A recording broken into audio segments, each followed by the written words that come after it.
And we're in, and we're live. How you doing, buddy? How's it going? It's great. I'm so glad you're here. A little bit of rain outside.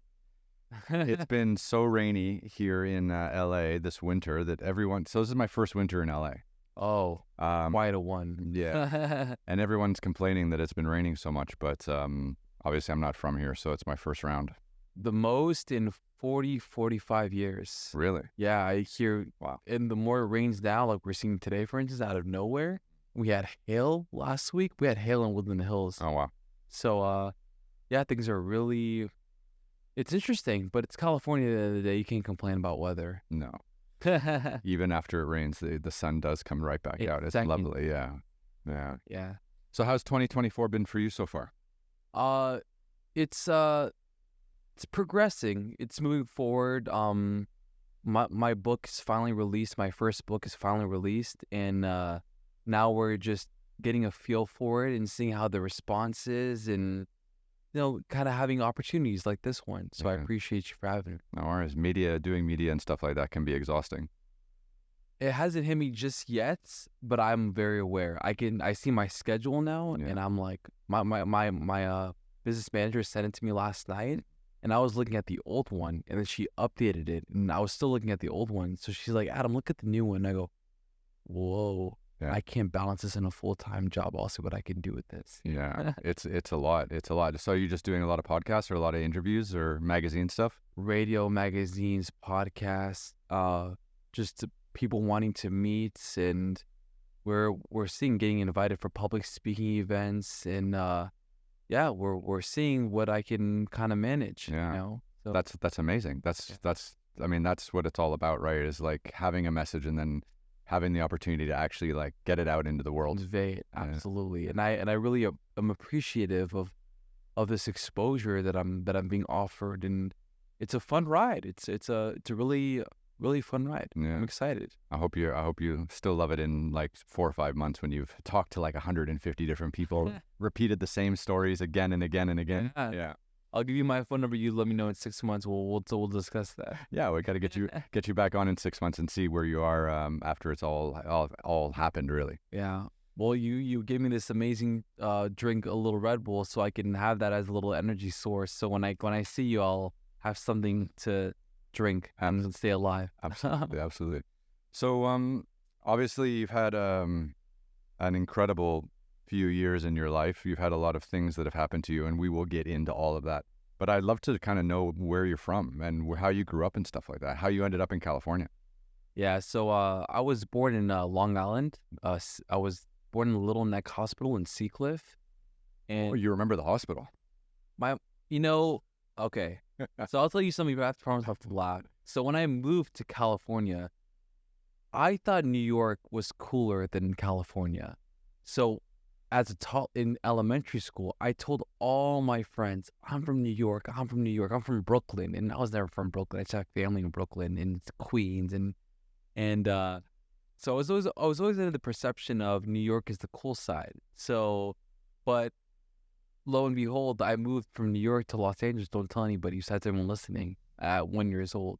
Oh. So I didn't grow up in New York. My best friend, he goes to New York almost all the time as an investor analyst for Oppenheimer Bank. Mm-hmm. So he's there frequently, and he makes fun of me every day. He's like, hey, you remember this street that we grew up in? You remember this street? Remember this road? And I'm like, yeah, that's Columbus Circle. I know where that's from. I know all about this. And he knows I'm just talking out of my butt. Oh. So I love New York, but yeah, a lot of Canadians like to pretend they're from New York also. We're not. No. Toronto? Yeah, Toronto for me. Yeah. I grew up there, born and raised, and then really? Left when I was 22. Oh, okay. So you're Polish mix? I hear a lot of Polish people in that area, right? Oh man, Toronto is very multicultural. So yeah, there's people from all over the world. I mean, like 25 years ago when I left, it was maybe not as multicultural as it is today, but a lot of East Asians, like Korean, Japanese, Hong Kong, that's great. Chinese, Thai. And then there's a lot of Indians, Pakistanis, Greek, Italy, a lot of Italians. Like we have all these like little. It's very much. It's a little bit like New York. Like we have like Little Italy, Greek Town, Italian, and all these little places where everyone and you don't really notice it apart from the restaurants. But then when the World Cup is on, the football, the soccer. Yeah, because then everyone's wearing the colors and stuff like that. So it's quite fun. Yeah, it's people need to understand that when you're on the East Coast side, mostly people from international, that's the first stop. They don't come to California necessarily. California's on the other side of the, the other side of the country. So that side is more deserted, except for Australia, which is even further. Yeah.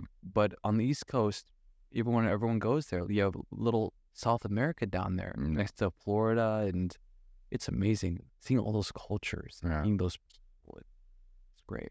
It's been a long time since I've been to Miami, actually. I really want to go see Lionel Messi play at Miami FC. But then also, too, I think like Miami's changed so much in the last 10 years. I was just there. What do you want to know? Yeah, I mean, all the Uber drivers, all of them, Cuban, all from South America, Costa Rican, Argentinian. They all are the Uber drivers, and they're all like, because the rest is more like the shoppers and like the more extravagant folks that like to dress up in Miami. Yes. But I drove down to Key West with a local. Have you heard of Key West? Yeah, that's supposed to be beautiful. The drive down there, all on the bridges and stuff like that. Or along the water all the way down for 4.5 hours or 3.5 hours. Yeah, it's gorgeous though. Yeah. What was that movie James Cameron directed with Arnold Schwarzenegger and Jamie Lee Curtis, where they're driving on the Florida Keys down there, and then he starts blowing up the bridges? Do you remember that? Oh no, I didn't see that. I went there from True Lies. Oh, True Lies. Yeah. Okay. If you ever have the chance, I might check it out. Yeah, I went to Key West because I got the idea from MTV Key West, like those Key West shows, the True Life Key West or whatever those party. Yeah, so spring break style. Yeah, spring break style. I'm like telling my friend that lives in Miami. I'm like, dude, let's go to Key West. I hear nothing. I grew up watching the MTV, so there was Key West. Let's go to Key West. He's like, yeah, let's go. So we drive down there. It's like Hawaii in America. I think the water is gorgeous. It's warm. There's so much culture there, and the people are so nice and so laid back. It's amazing. That's great. Traditional. Yeah. I haven't been, but no, it's good. I mean, it's another great recommendation from you. I have to go check it out. Yeah. And then go to the Bahamas next. I went there with my mother and my sister when I was younger, and the Bahamas is a whole other area. Yeah. Yeah. So, okay, so you were born in Long Island, and then when you were 1 year old. Dad, let's plant that. He was born in New York once again. Yeah. And then when you were 1 year old, your whole family moved out to LA? Yeah. Yeah. Wow, that's huge.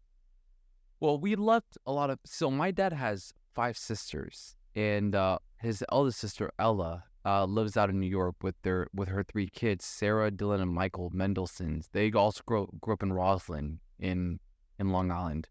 So we left. We have family. My mom has, ready for this? She has 12 brothers and sisters. Wow, that's huge. Same family, same parents, 3 sets of twins. My mom is an identical. Wow. Yeah. Can you imagine having 12 children? You understand this is before drugs, when women giving birth took the epidural or whatever they took. I'm not a medical scientist. It's a huge family. And she has brothers and sisters in Brooklyn that moved from Brooklyn, Uncle Jack, and out of all my family there. So my immediate family moved to California. So, yeah, California is great, man. The weather, you're going to see how there's no going back to New York after moving to California and staying here. So you just moved here? So I came in November. So you just relatively got here. So you're experiencing the first winter. That's the first season you're yeah. Okay. Yeah, I mean, I've been coming to LA since like 2001, I guess. Yes. But only for a few days at a time. So this is the first time I've come and really like settled.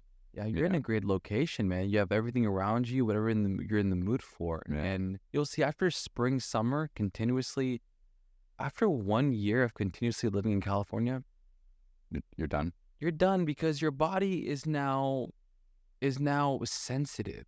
You won't be able to handle cold anymore to an extent. I mean, when you go back to New York, whenever you do decide to go back there, it's my cousin's he's living in Boston now, and he flew in. It was rainy. It was 20 degrees outside. I picked him up from the LAX. I drove him down to the Santa Monica Pier. We walk out. We're on the pier, hanging out, talking, laughing. He's like, I don't get it. It's 72 degrees here, sunny. And you understand, when I left for my flight, it was 20 degrees outside or raining. It's even a little bit of snow. I'm like, that's different. That's the 5.5, 6 hour difference of across the country, New York to California. Yeah. And you become, you become acclimatized to the sun and the heat. And honestly, it's so beautiful waking up every morning in the sunshine. It's so easy to like get up and start your day, right? It's not dark and miserable and cold, and you don't have to put on like 27 layers and a hat and a scarf and gloves just to get out the door. Just you saying that, my friend, you are done. Yeah. Just you saying that, just moved here, stay here for what? Are you here for 1 year? You are committed to 1 year? Yeah. In a few years, I'll probably be here. But I was in Dubai before this. So I was in Dubai for 4 years. But it was more seasonal. Like I was in Dubai in the wintertime because it was nice in Dubai in the winter. And then in the summer, when it got too hot, I would leave and go somewhere else. Yeah. Yeah. Here, no humidity, no... The worst it gets here, besides this sporadic rain, is the heat levels. Like, but in Beverly Hills, Westwood area, it's not gonna get too bad. But yeah, you're looking at some 90s, 95 days, maybe even 100s. But just head down to the beach and just head down to Santa Monica and just have a blast, man. Nice. You're in a great area. So what was it like coming here so young and going to school in Los Angeles? I mean, where did your family actually plant and base themselves? They moved directly to the San Fernando Valley. So that's where I currently live in. I live on the perimeter of it. I live on the hillside, so it separates the city where you are in the valley. So when I came to you, I took the back roads from the mountains. So I didn't come from the valley. I came on the very, very entrance of the valley.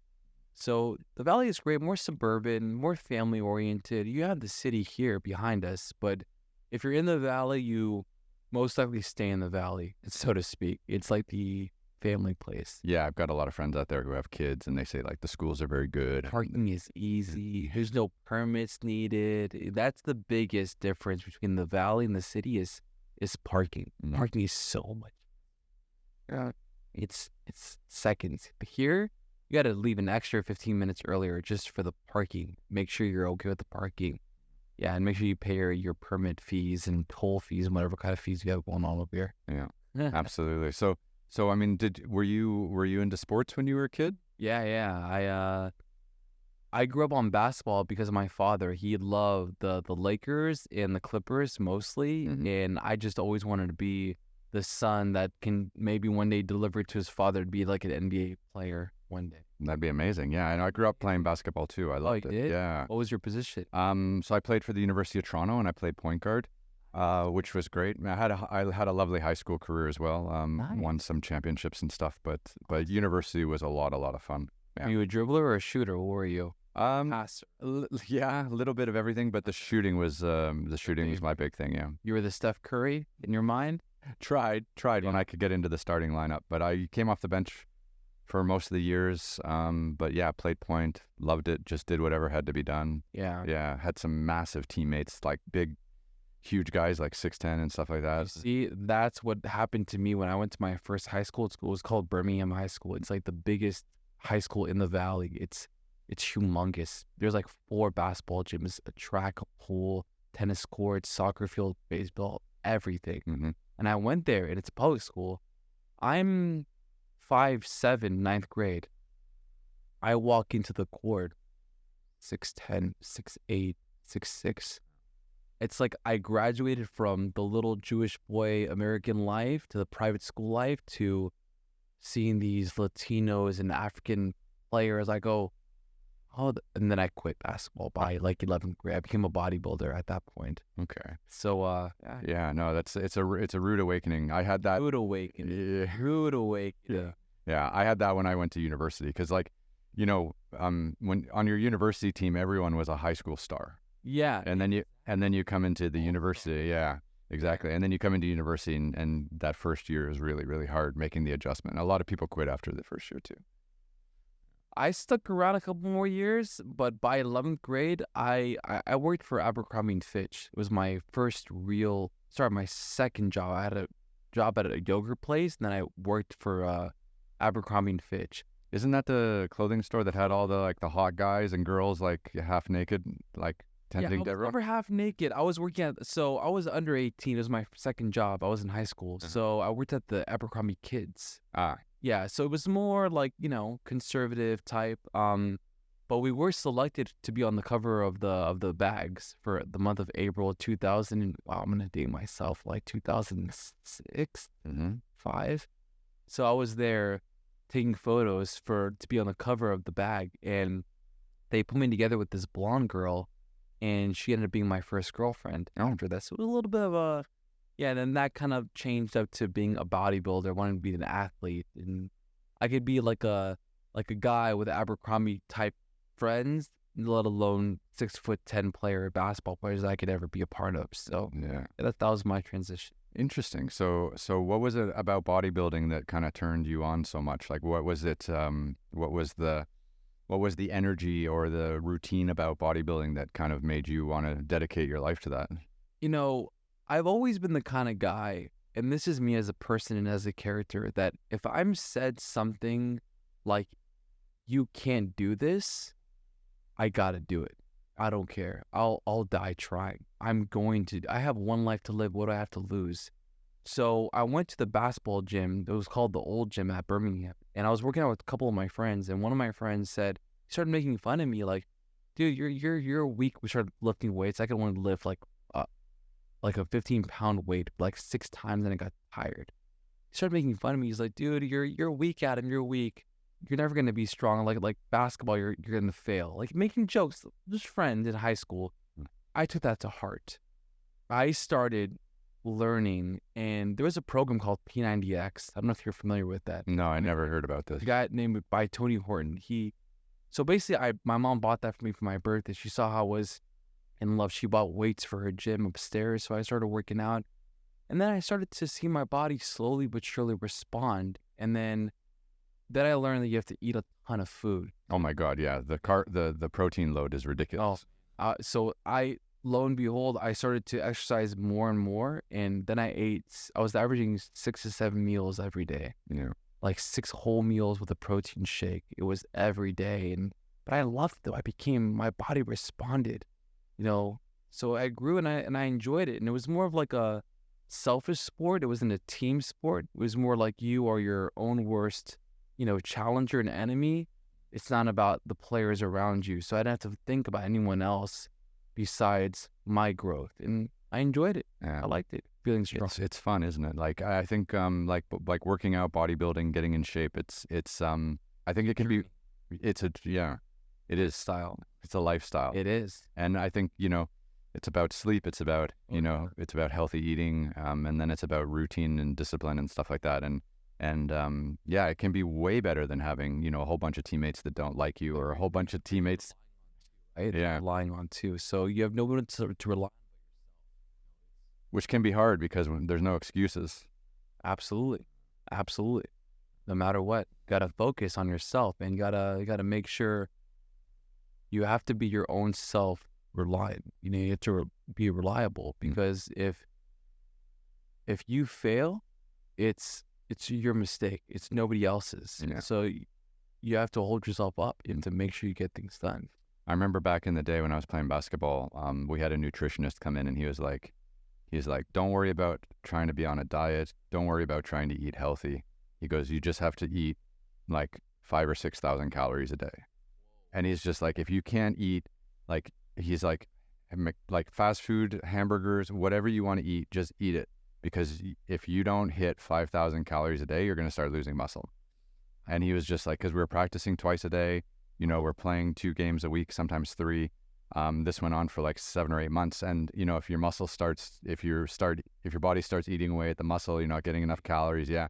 Then you start getting sick and stuff like that. And then you're done. Right. And then it's really hard to kind of get back into that step, because you work all summer building up your strength and muscle. Yeah. And then by the time the season starts, you got to maintain and then keep it going. And, I just remember the nutritionist always saying like, are you eating enough? Are you eating enough? Are you eating enough? Really? Yeah.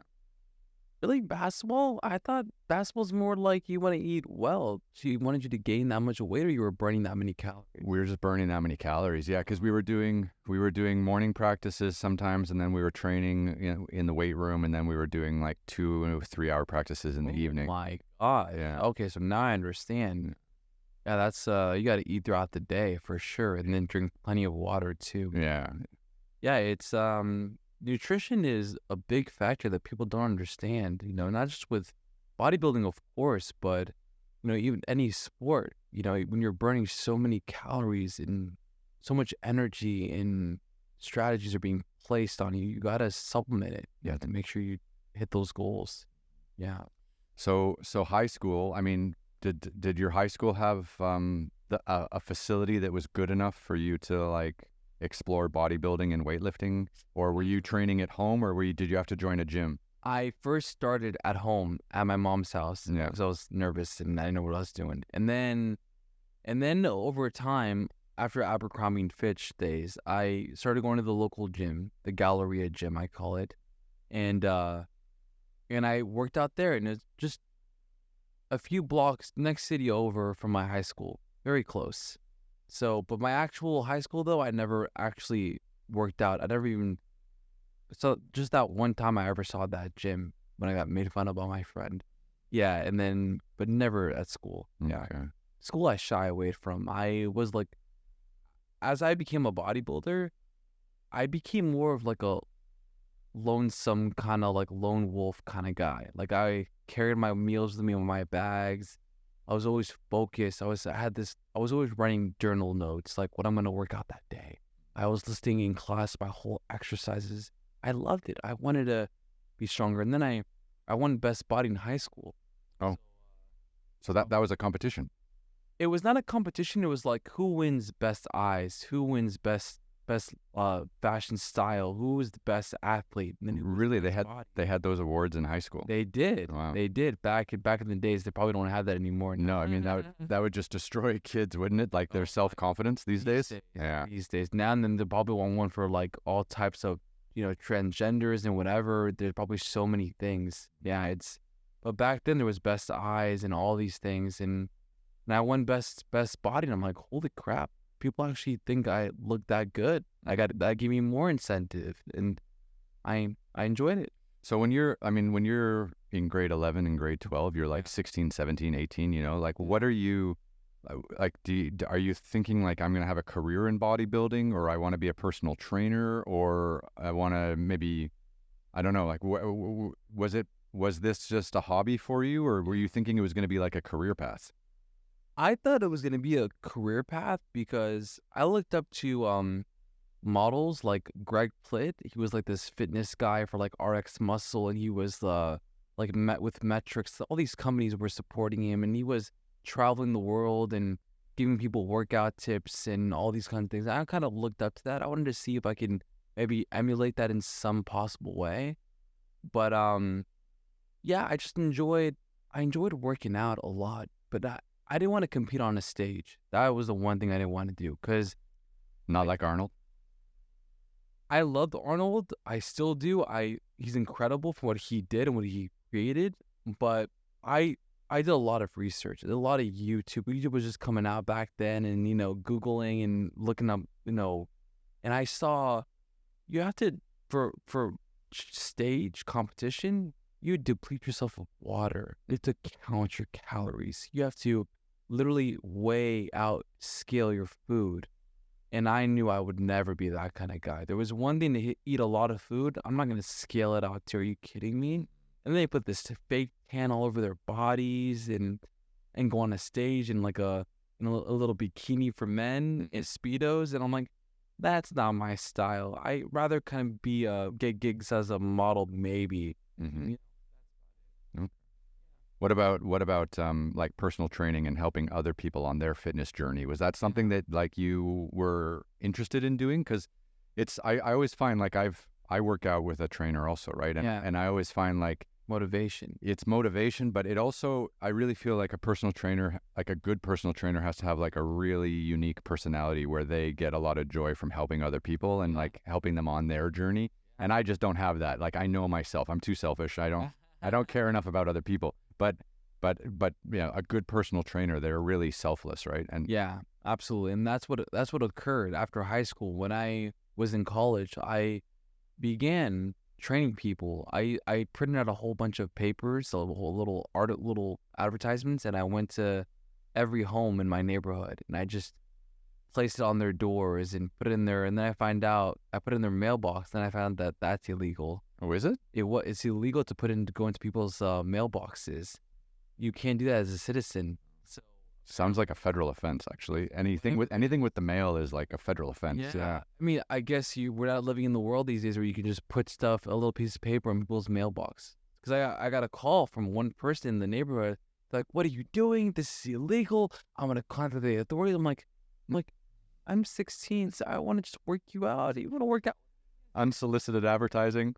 Yeah. I played the victim. I'm like, listen, I'm innocent. I just want a job. But yeah, then I had a few clients, some local clients actually responded well to my advertisement. Well, it's taking initiative, right? I mean, whether it's legal or illegal, I mean, at least you're out there hustling, trying to get some clients, trying to share with them what you know, and maybe even making their life better. Exactly. So, I mean, more power to you, man. Yeah, and then I went on Craigslist and on Craigslist. That's a throwback.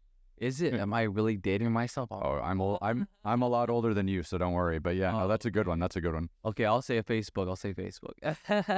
So yeah, I was on Craigslist, and I developed, and those one persons became groups. Mhm. And my mom even attended one of those groups, and my aunt, and I loved it. I loved working out people, because the best feeling that I had was after their workout, they're all sweating. They're all like sitting down, drinking their water. They're like, "Oh my gosh, man, you challenged me. That was great." And I go, it's a great feeling. That's the best feeling. When you leave the gym from any workout or a class or from whatever, even eating well for a week or whatever, that quick moment of you telling yourself, great job. I can't believe you did this. It feels so good.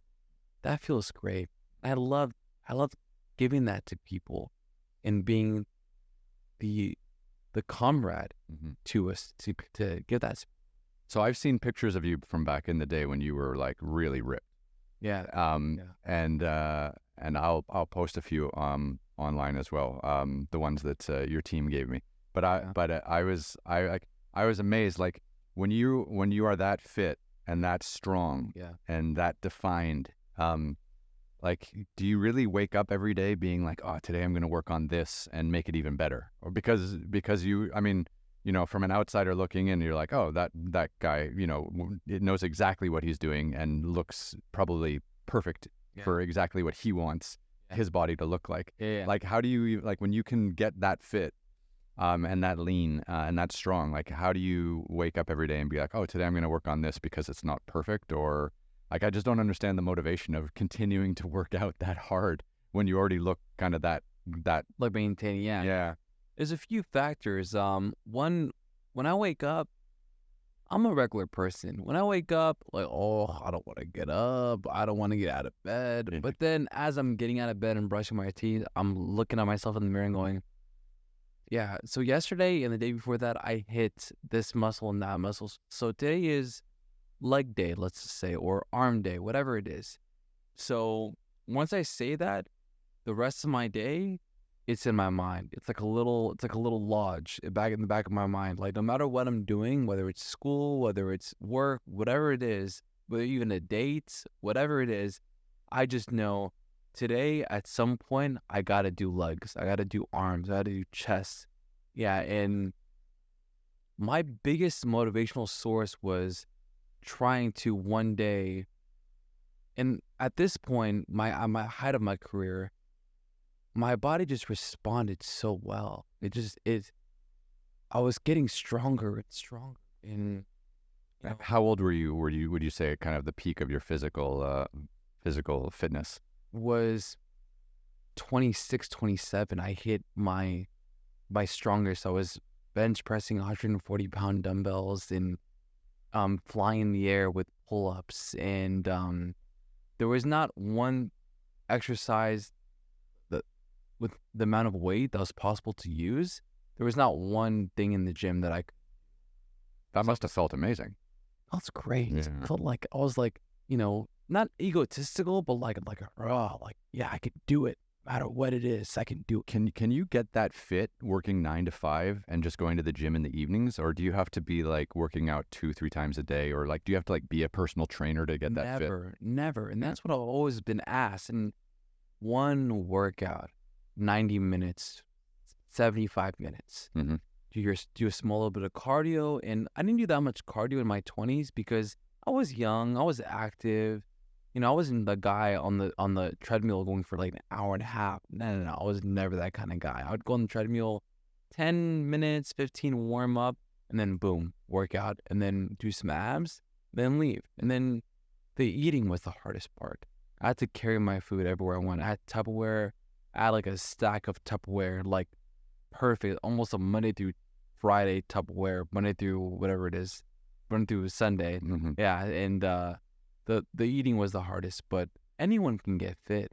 You just have to control your diet, and 9 to 5 jobs, work out at 6. Mm-hmm. Like I do that now because I have a 9 to 5 job, so I'm still able to exercise and take care of myself, and I think anyone can do it. Anyone. So where'd you end up going to university?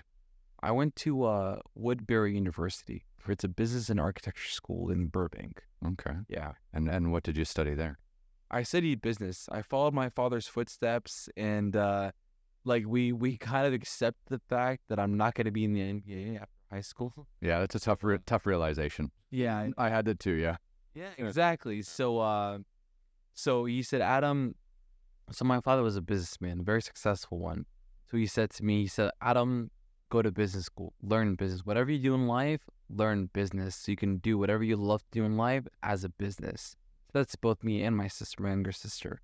And I go, okay. So I went to business school. There were only 2 of you in the family, even coming from your mother's side of 12. Yeah. Because my parents, they divorced when I was in middle school. Oh, mine too. How old were you? I was about 14, give or take. I was 8. Oh, you were much younger. Yeah. So you kind of more likely grew up with the fact that your parents being separate. Yeah, it was much easier, I think, for me. Because I was used to it by the time I kind of figured out who I was. Yeah, absolutely. Yeah, it wasn't like something that defined me. Yeah. It happened so early that Yeah. Were you so did they remain friends? Yeah, they were very friendly. So never a bad moment. So it ended up being quite good. And I have a younger brother too, so we both kind of went through that. Yeah. So did your parents remarry, or? My father remarried, not my mother. Okay. Yeah. Exactly, me too. My dad remarried and actually has 2 kids. And so you got some stepbrothers, yeah. Yeah, stepbrother and stepsister. Mm. Yeah, much younger.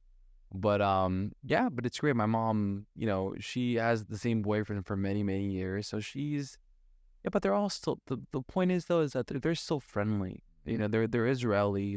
They met in the Israeli army. So they. Oh wow, that's an interesting story. Yeah. It's all in my book. They were both medics, ironically, in the army, and they met, and and they, when you have that relationship from a different country, mm-hmm. You tend to hold on to that because they both speak Hebrew to one another. It's where they feel most comfortable to communicate, and it shows you the, connections and relationships when you build a relationship with someone from the foundational times of your life when you were nothing and she was nothing and no success.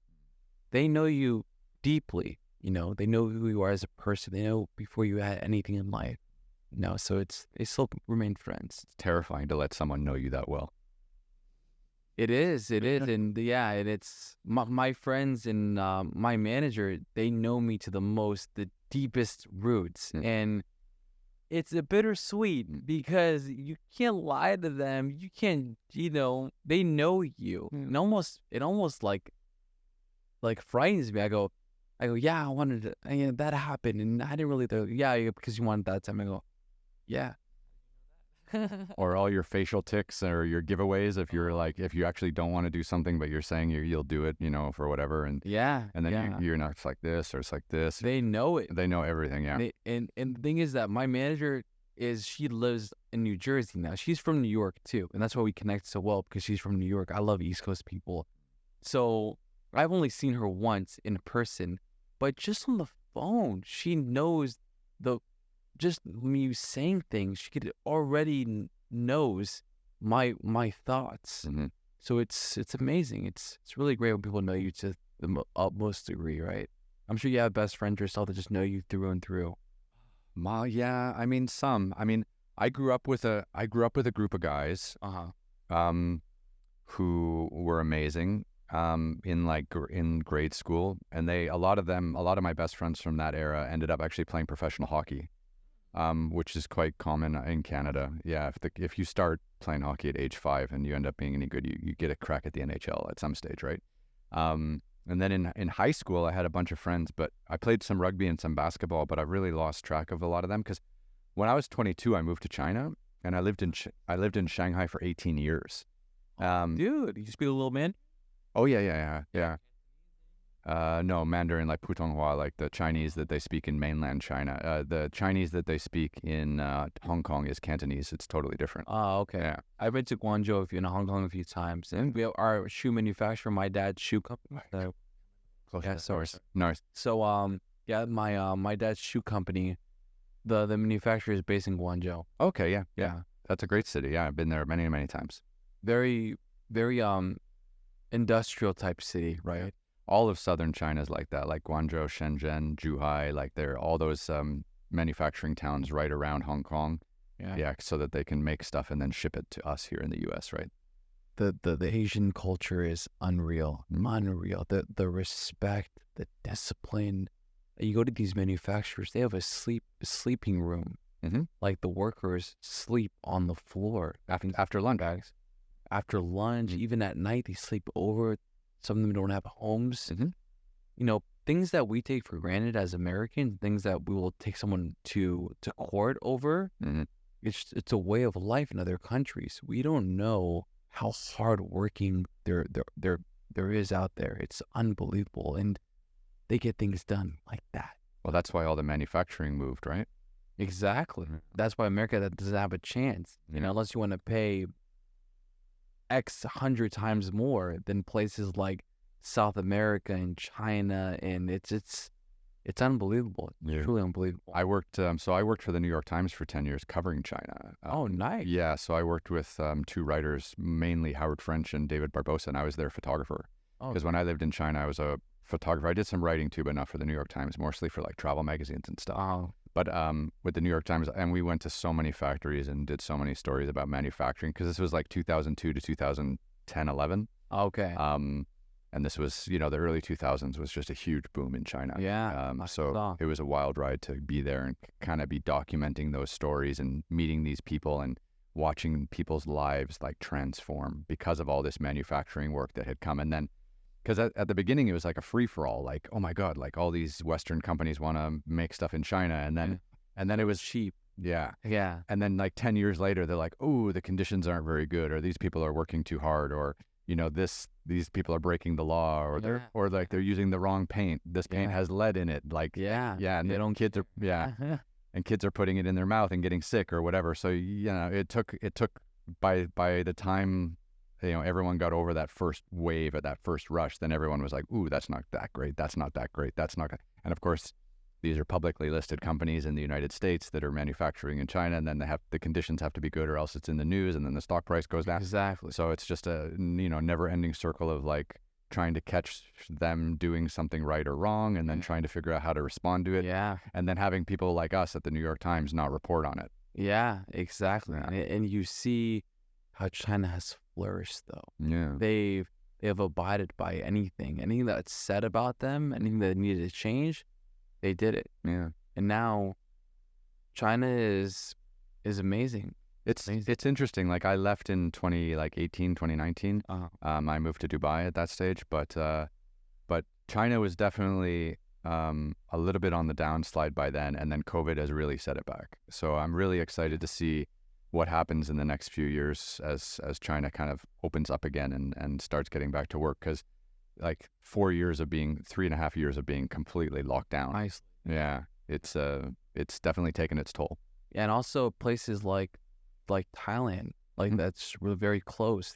They thrive on tourism, and all of that was closed off, and people didn't want to go to Asia in total since COVID. Yeah. So it really, but now they're fine. They're probably almost back to 100%. I'm guessing. Yeah, like Bali and Thailand and various places in Thailand. Like I remember at one stage during the pandemic, all of Indonesia had their borders closed except for the island of Bali. So so Bali is one island in Indonesia, the country. But Indonesia has thousands of islands. But Bali is kind of obviously a hub, a tourism destination, a health and fitness destination, I suppose. But they opened during the pandemic, and obviously they had testing and stuff like that. So, but they were like the only part of Indonesia to actually open because the Balinese people who live there had no choice but to serve tourists. So if they weren't there, but what you have seen is like I think COVID killed a lot of businesses. Yeah. And sent a lot of people into bankruptcy, especially like food and beverages and restaurants. Yeah. And then I think now those businesses have gone bankrupt, and then now you're seeing a new wave of entrepreneurs come in and take those storefronts and restaurants. Like I remember being in LA 2 years ago, in 2022. I remember being in LA. I saw so many storefronts that were closed, like former and now coming back, seeing those similar storefronts. Now they're all like new businesses, new restaurants, so it was new competition because now what happened? Amazon, internet, and websites, getting it delivered. These Uber Eats, and COVID changed everything. People are like lazy. They don't want to go out anymore. They don't want to go places. I'm still stuck in the 90s. I love going to new places. I like seeing new things. I don't want to just sit at home like a lazy bum and wait for my food to get delivered. Or have conversations with people through a screen. Like when I set up this studio, I was like, I'm not doing any Zoom podcasts. Like, and actually, a lot of people have been shitting on me, because a lot of people reach out and they're like, oh, I'd love to be on your podcast. I'm like, yeah, sure, swing by anytime. I'm in LA. This is where we're at. It's face to face. I need to shake a hand. I want to look you in the eye. I love it. Yeah. That's the New York spirit. You hope so, but I really want to meet someone. I really want to get to know them, and I want the audience to get to know them. But I'm here to I want to make a friend. I want to really know who you are and what's going on. And I just think if you lock two people in a room, and you do an hour and a half or 2 hours, and you really get have a real connection, then that's something that you hold on to. Exactly. Yeah. I congratulate you, and seriously, it's admirable that you have this still going. I imagine people coming here with masks and nervous and hesitant to even come here in the first place, and and I loved it when I said that you wanted me to go in person. I go, yeah, I love that. Just give me an address and I'll go. Yeah. Well, I appreciate that because it's because of people like you who also have a great story to share. Yeah. But also don't mind coming and doing something in person. It's because of you that this even exists. Because I love it. Because you have to have people who want to chat with me and I want to chat with them. So it's been a really interesting process because I've done. So actually, when I was during COVID in March 2020, I was filming in Ethiopia. I used to make an adventure series for BBC called Extreme Trek. So I was filming in Ethiopia March 2020, and then the whole world closed. And then I ended up getting out of Ethiopia barely. And then I was in Istanbul for 4 months. Oh, nice. So, but I wasn't working because I had nothing to do. I was an adventure television guy. So if you can't get on an airplane, there's no work basically. So I was stuck there for 4 months doing nothing. And one of the things I started doing is I started doing these Instagram live chats with my friends. And my friends are also in the entertainment industry, and they've also done some cool stuff. So, I did 100 Instagram live conversations in 100 days. Oh, nice. I did one a day, and it was like a podcast, except it was live, right? Yeah. But it was lovely, and it saved my life. And planning and connecting with all my friends and setting up the time and the right time zones and everything like that. But we were getting thousands of people watching and commenting every day. Really? Yeah, it ended up being really, really fun. And if it wasn't for that, I think I totally would have lost my mind. I mean, I definitely lost my mind a little bit. Yeah. But I would have been gone. Connected. Yeah. Yeah, no, I can imagine. Yeah. Everything was cheaper out there, right? So money wasn't the biggest issue to support yourself. No, I mean, You were straight. Istanbul was okay. Yeah, I mean, it was Okay. okay, and I was still making money and stuff like that. And Oh, okay. yeah, but it was the boredom that really killed me. So I called them the COVID calls, like these Instagram live chats. They Yeah. really saved my life. The locals there were kind of nice to you when you were making friends. Oh yeah, Istanbul's great. Yeah, Turkey's wonderful. I mean, it can be a little bit rough in places, but Istanbul's a big city, right? There's 35 million people, so big cities, people always have like a little bit of an edge to them. Yeah. Because they got to protect their space, and that's the New York way, right? Yeah. But if you're a tourist or you're going to a restaurant and everything like that, the hospitality is lovely. Istanbul is an incredible city, and obviously I've spent many, many, many, many months there over the years. Yeah. Yeah. I'm very jealous of how much you've traveled, because I love traveling more than anything in the world. It's why not travel the piece of rock that you were living on is my thought. Yeah. It's there's so many things to see, so much beauty, so much things to learn. I always say, like, when you we're all kind of schizophrenic, right? As human beings, like, Yeah. we all have different personalities in our heads. We all have and we all have like different versions of ourselves. So like, today at the podcast, you're one version of yourself. You at the gym as another version of yourself. Yeah. But also you traveling is a different version of yourself. Exactly. And I feel like, when I started traveling when I was like, in my 20s, I went to China and started traveling all around China, and then fell in love and just stayed there for 18 years. But Wow. but that was the version of myself that I liked the best. I was humble. I was learning something new every day. I felt like I was like really engaging like every part of me every day. Like I felt more alive than I had. Constant learning. Yeah. Were you more like what kind of character were you in China? Were you like the observant kind of American that's quieter, that like listens more, or you were more outgoing and speaking and trying to create conversations, or were you more like just an observant kind of guy? It's a bit of both. It depends on the situation, right? Like, if you're working and you're reporting on something, you're maybe working with a translator or working with a writer who speaks Chinese, and then maybe you take a bit of a back seat. But I was traveling, all over China by myself and making friends and connecting, and absolutely loved it. And that was how I figured out like how to make a career out of traveling. Yeah. That was kind of the early stages. And it's only because I graduated from university at 22, and I was very, very fortunate. I didn't have any debt. Oh, wow. So I didn't have to start working right away. And I had worked every summer in university to kind of pay off some schooling and everything like that. Parents also helped me. But then I had a couple $1,000, I think, when I graduated, like just enough to get a plane ticket and like first month rent. No way. And then I just went there and just started working. Pace. Yeah. I love that. Yeah. $1,000 in your bank, and then you graduate college and you're not going to apply for places to work at. You just want to enjoy your life and travel. Well, so this is what happened. I'd saved up some money. I graduated, and then I went to Spain and Portugal and Morocco, because that was like my first kind of trip to Europe by myself. And that's a pretty yeah. That's a pretty common thing for like Canadians and Americans to do, I think, is go to Europe and check it out. So I did it, but I was kind of shit bored. Like Western Europe is kind of easy to travel. Like the food speaks English. Most people, yeah. I mean, even in Spain and Portugal. Morocco was a little bit more wild. I kind of liked it. Yeah. But then I was like, well, after that trip, I'll come back and work. But then I came back and worked, and then all I wanted to do was leave again. And then all I wanted to do was go to China. Like I needed something that was totally different than North America and Western Europe. Like I wanted to go really off the grid. Yeah. That inspired China. Was there like specific?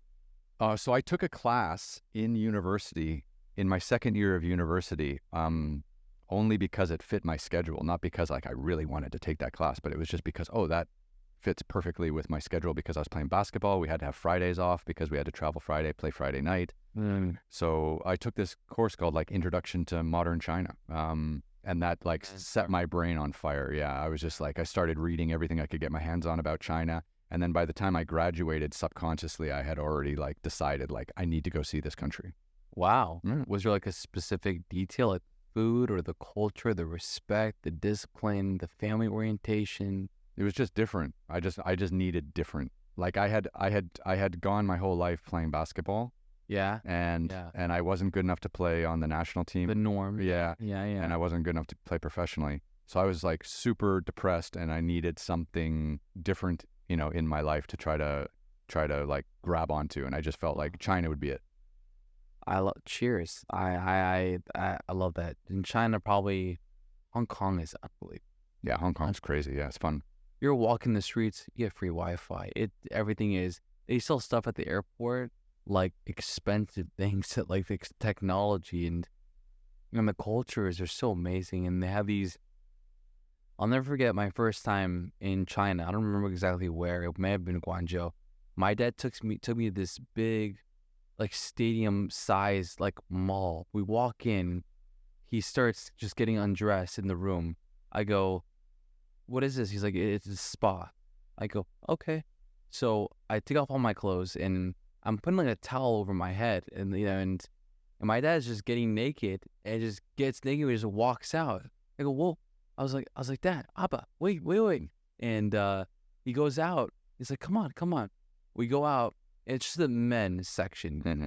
We go out and there's a waterfall. There's pools. It's huge. There's different areas and massage chairs and pods and so big.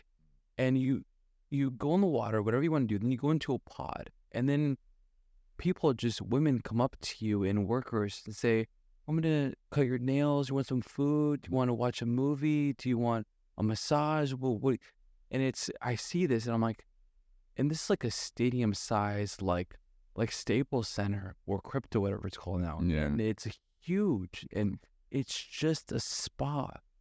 So you learn so many things you're never quite used to seeing in America. Yeah.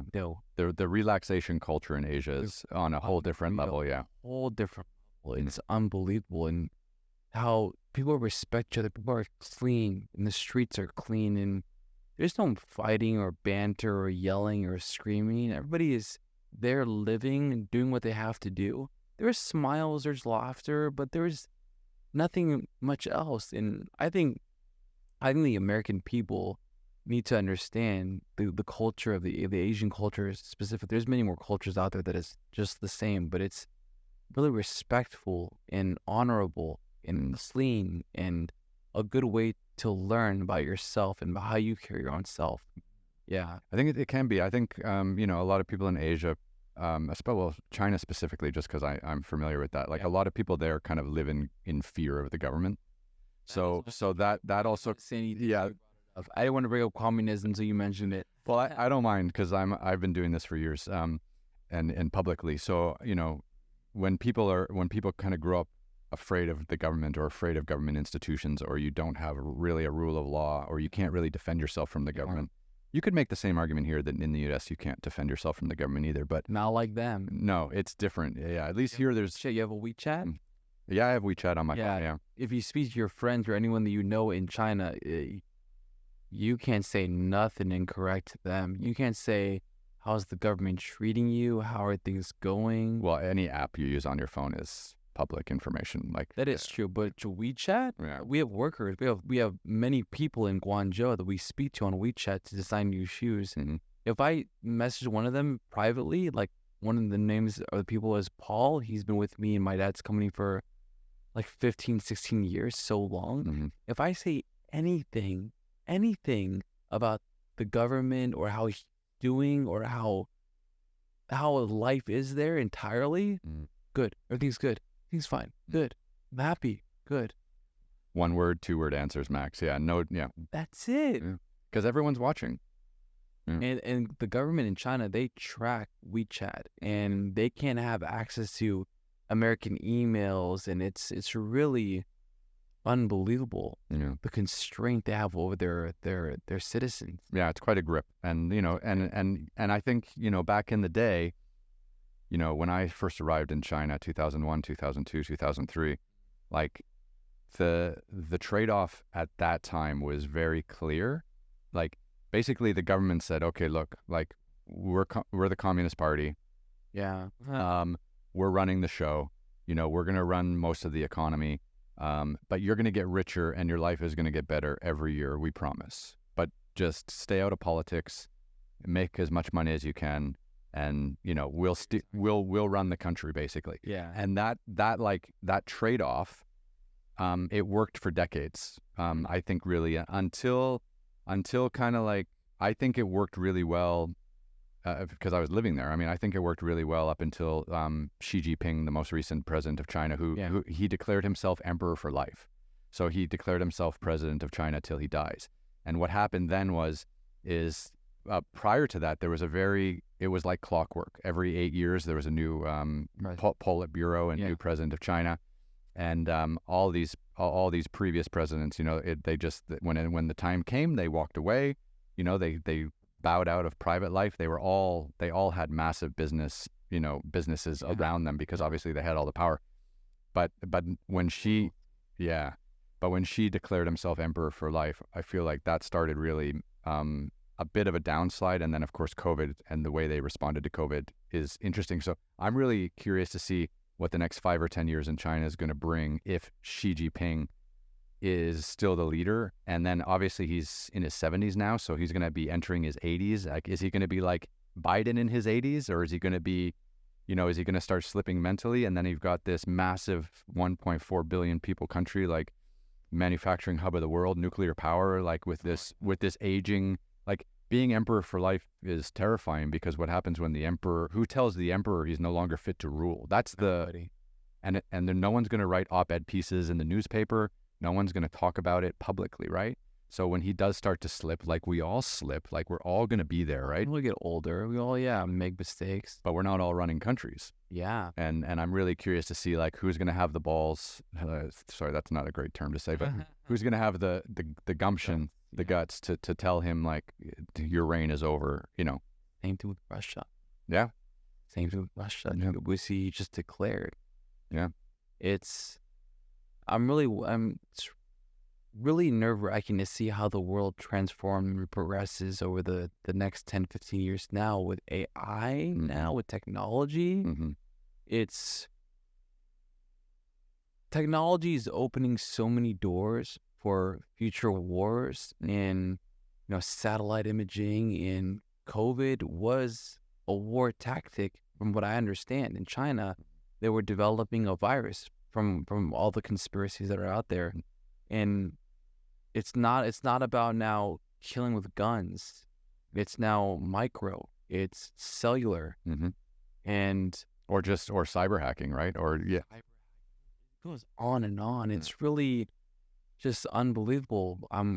We're really entering. We thought once that the phone, social media, was the biggest step of humankind, in Microsoft and all these things, and Facebook and MySpace and all these things were huge. But now with AI, on the ball game. Yeah, the rise of the mobile phone is particularly terrifying. I think that's our biggest weak point as human beings. A lot of, you're gonna see more and more in California, especially. It's not like New York friends. It's not that your friends in California, they're not reliable people. They don't show up. They're always busy. Everyone's a Brad Pitt. Everyone's an Angelina Jolie. Everyone's a celebrity. Everyone's too good. People don't just show up people's houses anymore. Yeah, no, that's true. Well, I love these face-to-face conversations because think about how like rare it is that we'll go like an hour and a half or two without looking at our phones. Yeah. And just being fully engaged with another human being. Yeah, I had to a couple of times shut up my alarms from going off. Yeah. And phone calls. It's technology. It runs us. Yeah, it does. My house has like that locking mechanism that's battery operated. If I don't have batteries in there, I can get into my own house. Yeah, that's terrifying. If it shuts off, I have to manually use a key. But here's the problem. I don't have a key. I have a Tesla. Now my phone controls my car. My phone controls my car. My phone controls me getting into my house. My phone controls my AC.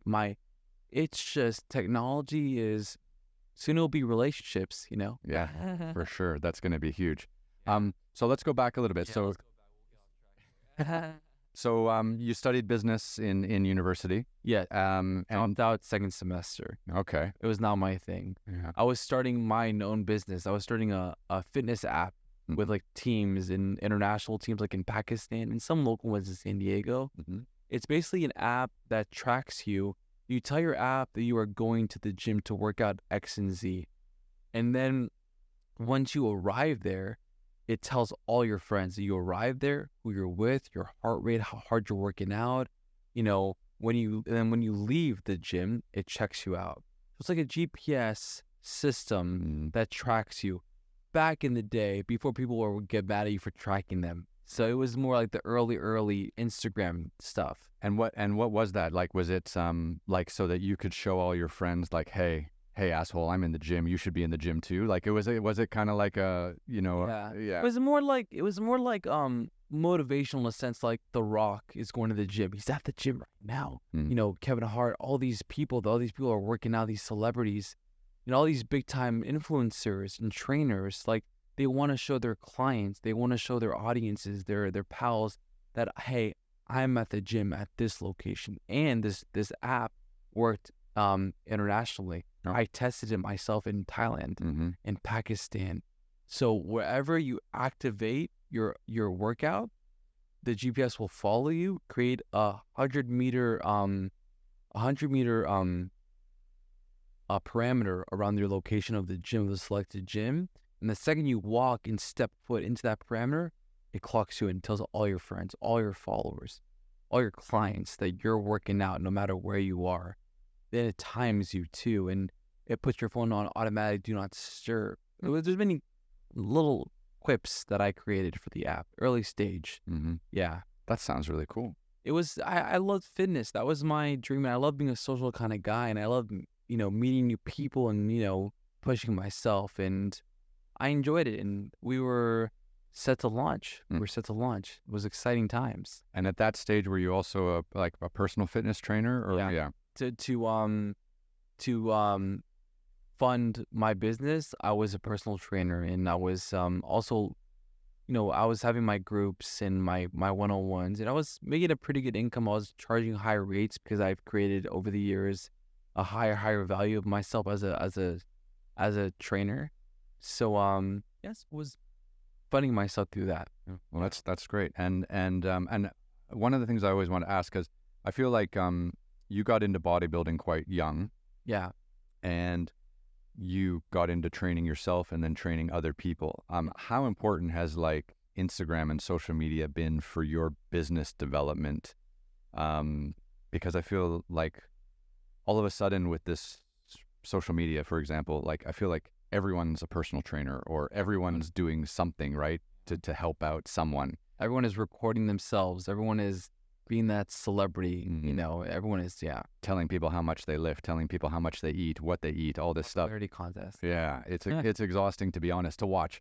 But is that something you engaged in? Is that something that you found helpful, to motivate the people in your circle, your clients and friends? Yeah, luckily when I got into this, I was I was younger, and Instagram was kind of just starting. It was there, but it was kind of starting more to be a fitness thing, and all the OnlyFans and all those girls things, the popularity contest, that wasn't quite there yet. It was more like celebrity and known people in movies and kind of like in TV shows and maybe writers or some type of musicians. But I was using it more to develop a following, to show them my capabilities and show them that, hey, I can do this without taking any steroids. That was the biggest thing about me, that I was able to develop this level with never taking steroids. And that was the whole thing, and I wanted to show them. And is steroids still a big problem in the bodybuilding world? I'm not too familiar with that. I know before everyone was on steroids, but even now with just decades of public health information that says how bad steroids are people still using them?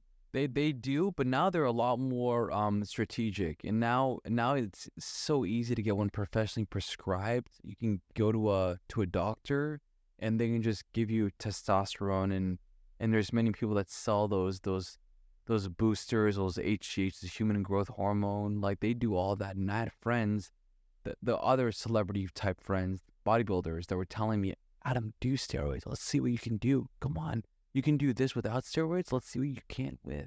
That's such a crazy mentality. I had a friend. I drove him to the gym. Yeah. He was a good friend of mine. He was a celebrity bodybuilder. He threw into my, I'll never forget this. He threw into my AC vent in my car an HGH syringe, a human growth hormone syringe. And he poked his stomach in the parking lot of the gym. He's like, yeah, man, I want to shoot myself, see how good I can work out. I looked at him like, whoa, I don't want this, dude. I don't want a needle going into my body for anything. I don't want a needle in me at all. Yeah. So I never went down to those treads, but never did steroids. Okay. Actually, I did, but that was after my accident for another entire reason. Right. So let's jump into that. So you're a personal trainer. You're building this fitness app. Yeah. Everything's going well. You're making good money. You're investing in this business that you're super passionate about. And then what happens to you? Okay, here we go. So I went to Thailand, to Phuket, to Bangkok first, of course. Then I flew to Phuket with my best friend at the time in high school, Rene Reyes. Mm-hmm. And we go and we get a couple of motorcycles, those little bikes, Like little mopeds, like scooters. Yeah. I try not to say mopeds because it sounds less exciting than a motorcycle. So I say motorcycle, but if I get corrected a moped, then I admit it. It was a moped. It's like a motorized bicycle that's kind of a motorcycle, and they're like 75 cc's or 100 cc's or something like that. Don't dumbfound me like that. It wasn't that. It was a sports moped. Oh, okay. There you go. There you go. Sports moped, a red one and a blue one, and we had two separate ones. And as we were in Thailand, we saw a lot of the locals there don't wear helmets. Mm-hmm. They don't wear helmets in Thailand. They're assured of themselves. So I told my friend Renee, I'm like, dude, let's not wear helmets. Let's look like the locals. So long story short, we stop at this random cafe by the beach, and we jump in the ocean. We laugh. I'm like tackling him in the sand. He was a basketball player. I was a basketball player at the time. And then we're messing around. Then we walk back to our bikes. Then we go on our bikes, and then we get stopped by the cops. They give us tickets. Fast forward, I paid the ticket $13. Not so expensive, as you know. Thank God for Thailand. Thank God for the bots. Thank God for the bots. So I paid, and I still not wear a helmet because I'm angry because I still see locals not wearing helmets themselves. And I go, dude, no one wears helmets. It's just a tourist tax. Exactly. Oh man, I never thought about it like that. Yeah. I felt disrespected, like because I'm not wearing a helmet because I'm American, because I'm tall, whatever. So anyways, long story short, I fall, I break my head, oil shoots up into my skull breaks. Yeah, and then I go into a coma for 10 days, and then a piece of my brain has to be removed because it was poisoned by the motorcycle oil. And then I was said to never awaken, and if I did, I'd be paralyzed, a vegetable, unable to speak, comprehend, memory, everything out the window. And and then there's a whole story with that, and then I woke up, and then I had to restart my life all over again. So you crashed in Thailand, and then you were taken to a Thai hospital, I'm assuming, and all of this is happening in Thailand. And what was going on with your parents back here? Like, they must have been freaking out Beyond words. They flew to, my mom was visiting her friends in Minnesota. They came in, they flew in, and they awaited me to hopefully, to God, wake up from my coma. They was said I was not waking up, and then my dad wanted me to get me to the Americans, to the American Medical Society, to help me kind of awaken myself and take care of me. We went up in a helicopter, in a airplane, and I was still in a coma, and there was not proper oxygen, and my heart started racing, and we had to make an emergency stop. Oh my God. In Taiwan. And then I woke up 4 days later in Taiwan. Long story short. Wow. So you had your accident in Thailand, and then you were being repatriated to the United States, and because of the oxygen level on the plane, you had to land in Taiwan, and then you were in Taipei, I guess, when you woke up. It was a radical stop in Taiwan, to the point of when we exited the airplane, the wheel popped off. Oh wow. Yeah, it was not a good time. Not a good time. My parents were like, what the hell? They start yelling at our medical insurance company, send us a real airplane, and they wouldn't. So my dad ends up getting a whole airplane rented out for like a real, like a top airline rented out an entire plane to bring me home, safely. That's that. So like what you're describing right now is like every parent's worst nightmare of having their son go abroad or daughter go abroad. Yeah, and get hurt. Yeah. And you don't understand. This is all of my story, but the way they lifted me onto the airplane was through how they left the food cartridges up there, because I was in a hospital bed. Yeah, on the little like outside tram. Yeah. So it was crazy, man. We had oxygen tanks. We were supplied by the Israeli army. They were looking after my parents as past army, connoisseurs. They gave us nurses and doctors to be with us, and it was nuts. And all this while you were completely in a coma. I was gone. Yeah. I woke up in Taiwan, and then but I was, after a 10-day coma, I wasn't really awakened. I was like, But they didn't. I mean, they basically told your parents like, there's a pretty good chance you're not going to wake up. And if he does wake up, he'd be a vegetable. He'd be paralyzed.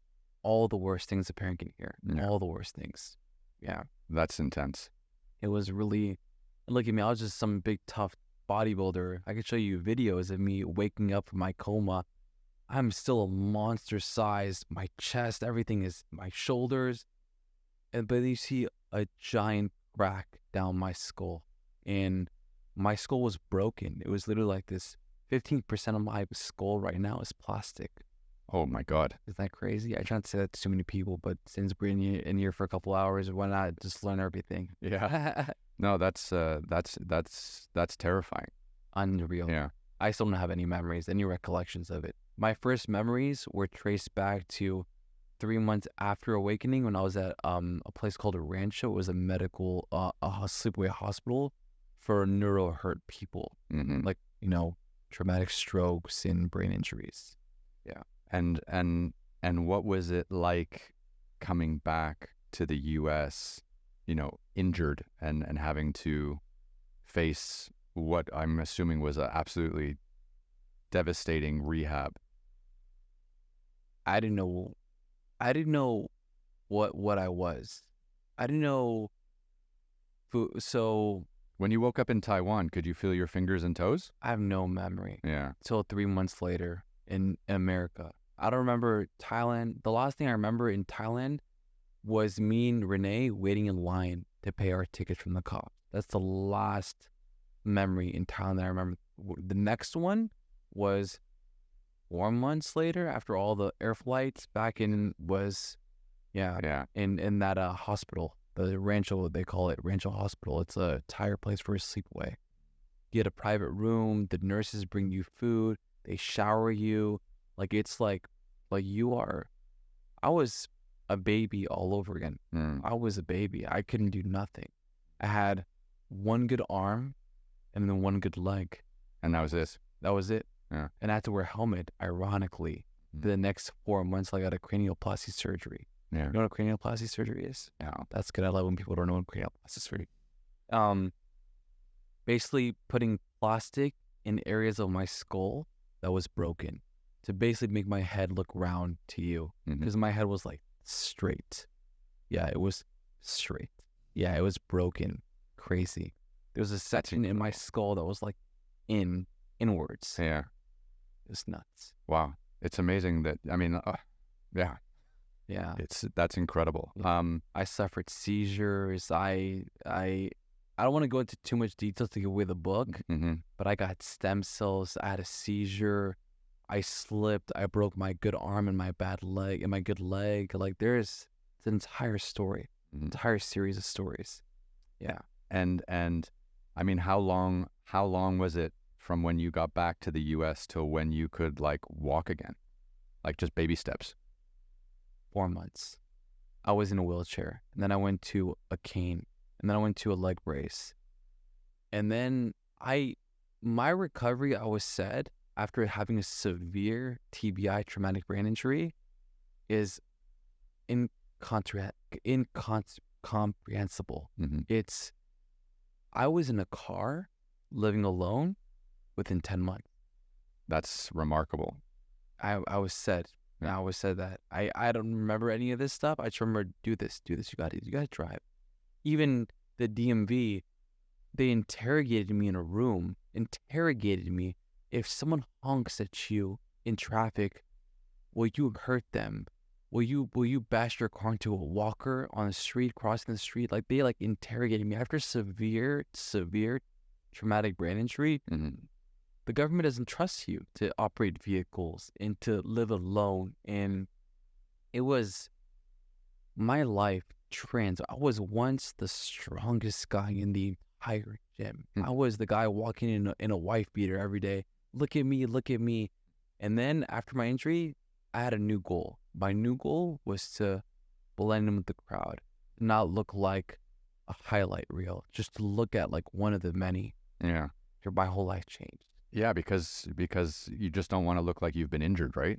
You want to look abnormal. Yeah. Let alone injured. You just want to look abnormal. Like if I walk in a fast pace, this hand cramps in, my left leg straightens out like a knife, and I'm like hobbling and wobbling like a crazy person in a hospital. Still to this day. I don't want to say this on the air, but if I'm very in a rush, Yeah. I'm looking around with my eyes. Please don't look. And I'm like rushing, holy hell, to running down. Yeah, I'm still trying to get my body together. And there's many instances in my book that says putting situations like I go on my first date online because my dad tells me you should meet girls. Because I was a single guy at age 26 in my 20s. I wanted to eventually, after my injuries, meet women again. I wanted to go on a date, meet my friends. But they all carried on and lived their lives. But me, in my tragic recovered state, I couldn't go to a bar. I couldn't go to a show. I couldn't go to the movies because I couldn't be seated for too long. Like right now, I had to stand every 20 minutes to straighten out my leg and stretch myself. And after this podcast, I'm gonna stretch myself, as you'll see. But I couldn't do those things. So, life moved on, and I used places like the grocery store to meet friends and to meet girls, because the grocery carts, it hid my disability to an extent because I used my grocery cart as a cane. I took my fingers, my paralyzed fingers, and I wrapped it around my grocery cart, and then I walked and I leaned to my good side. And then when a girl turned around from the yogurt or from the grocery or from the refrigerators, I go, "Oh, hey, I'm Adam." And I kind of introduced myself, and my memory was not good. So I was writing notes to how to speak to girls, how to speak to workers at the grocery store.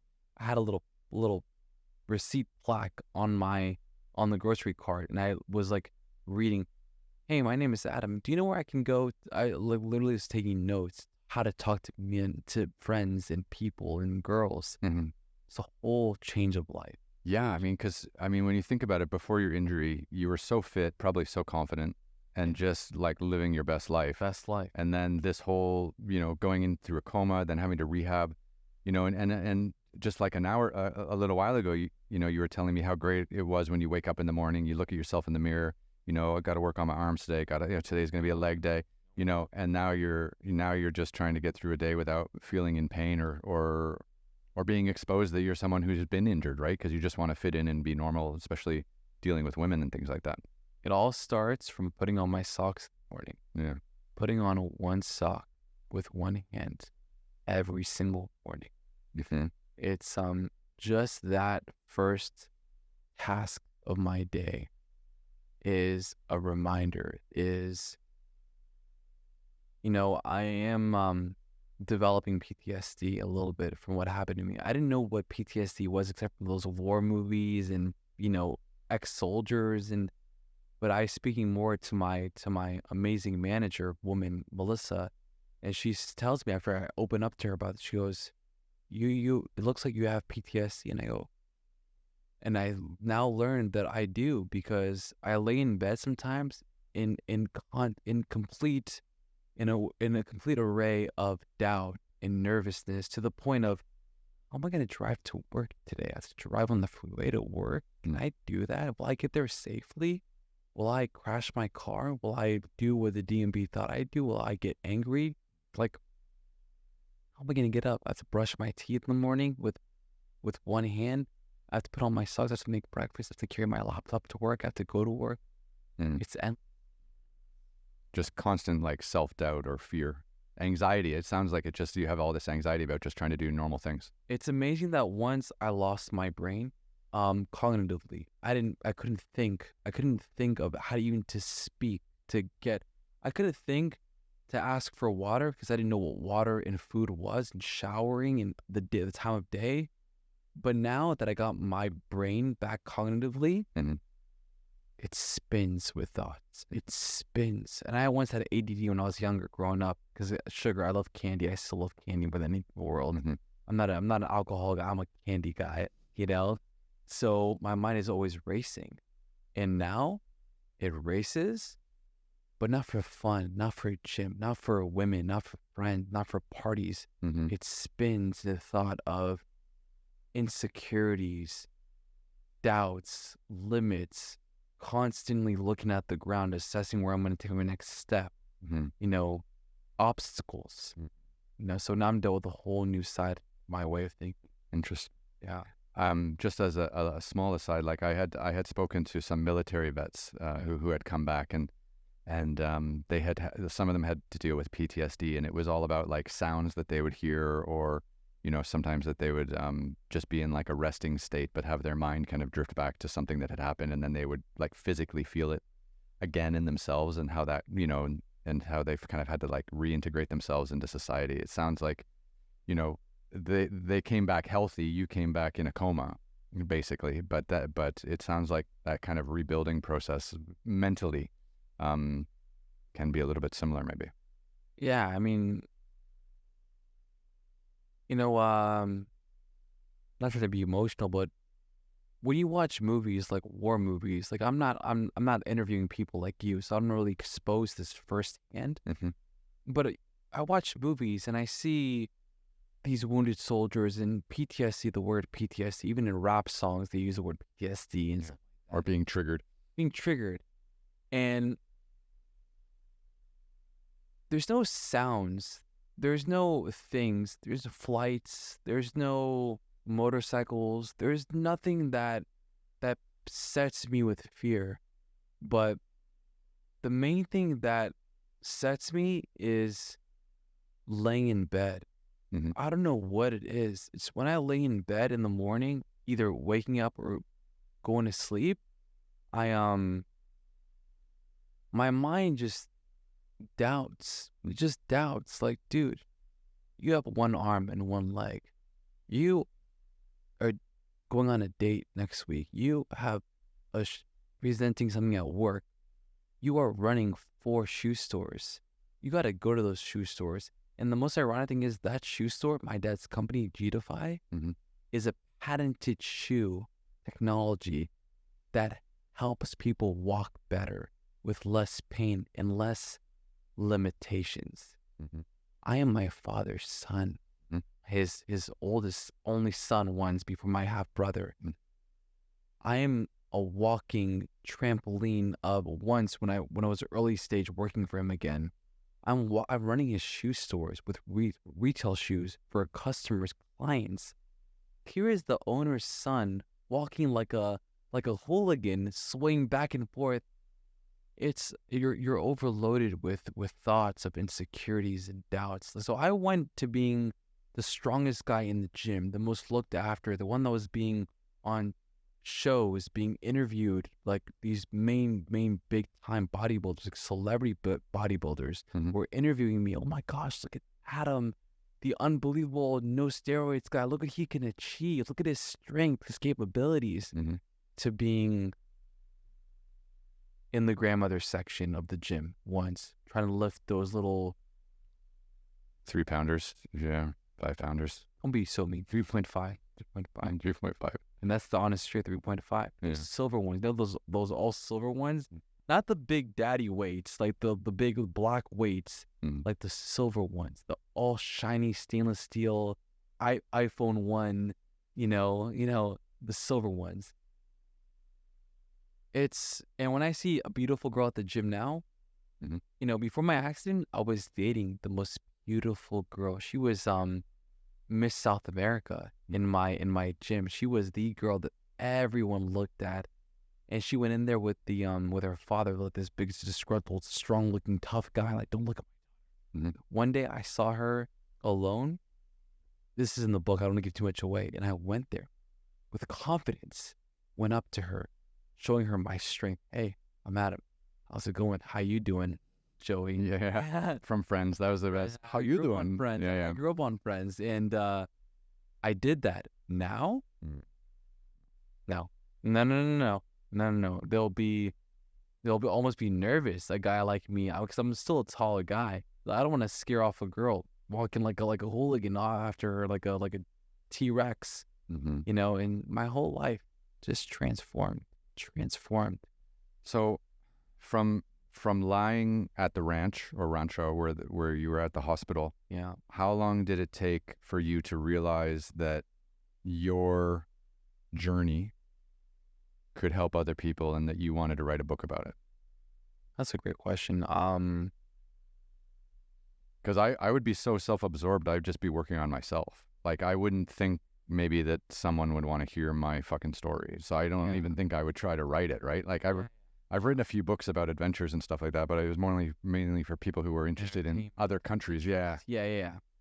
So let me say to you, it was never to write a book. I went to a rehab center, and this was a very big rehab facility. And my OT person, his name was John. I think he doesn't work there anymore. I don't know his last name or anything like that. But he said to me that my memory might get very bad. This was very early stages. I was still in a wheelchair. Mm-hmm. He said to me, Adam, your memory might get very bad. You may forget things like what you need, your friends' names, even your family. Like, I did forget their names at some point. Your dog. I forgot my dog's name. Everyone. You should write things down. You should journal. Keep a journal. Just write anything down. Write a word down. Write a memory down, a name, a thought, a desire. So I did that. I asked my mom to buy me a little journal, and or actually, I'm sorry, it was one of my workout journals. It was one of those journals where I worked all my workouts on. I went to the middle of it, a nice empty page, and I wrote my very first journal entry. And I'll never forget this. My very first one, it said, I miss my old self. I miss the old me. That was my very first journal entry. And then as the days go by, during lunch at CNS, that was the name of the rehab center, whenever I wrote more things, I did this at CNS today. I felt like this. I ate this lunch that my mom made for me. My mom was going to pick me up after at 3 or 4. I want to go one day do this. And those journal entries came out to 750,000. Holy cow. Yeah, that's plus amazing. 50,000 topics that became a book. Mm-hmm. And now I have 4 to 5 books worth. So, and every book gets better and better. Like, I'm most excited to not only motivate and help others and inspire them, but also to entertain. It's fun. It's exciting. I go to Israel. I go on my first international flight all by myself. I get invited by some friend that's ended up being an Israeli girl, invites me to her house in Vegas. I go there for a few nights, and it's exciting. This is post-injury. This is as you're recovering, as you're rehabbing. Yeah. Okay.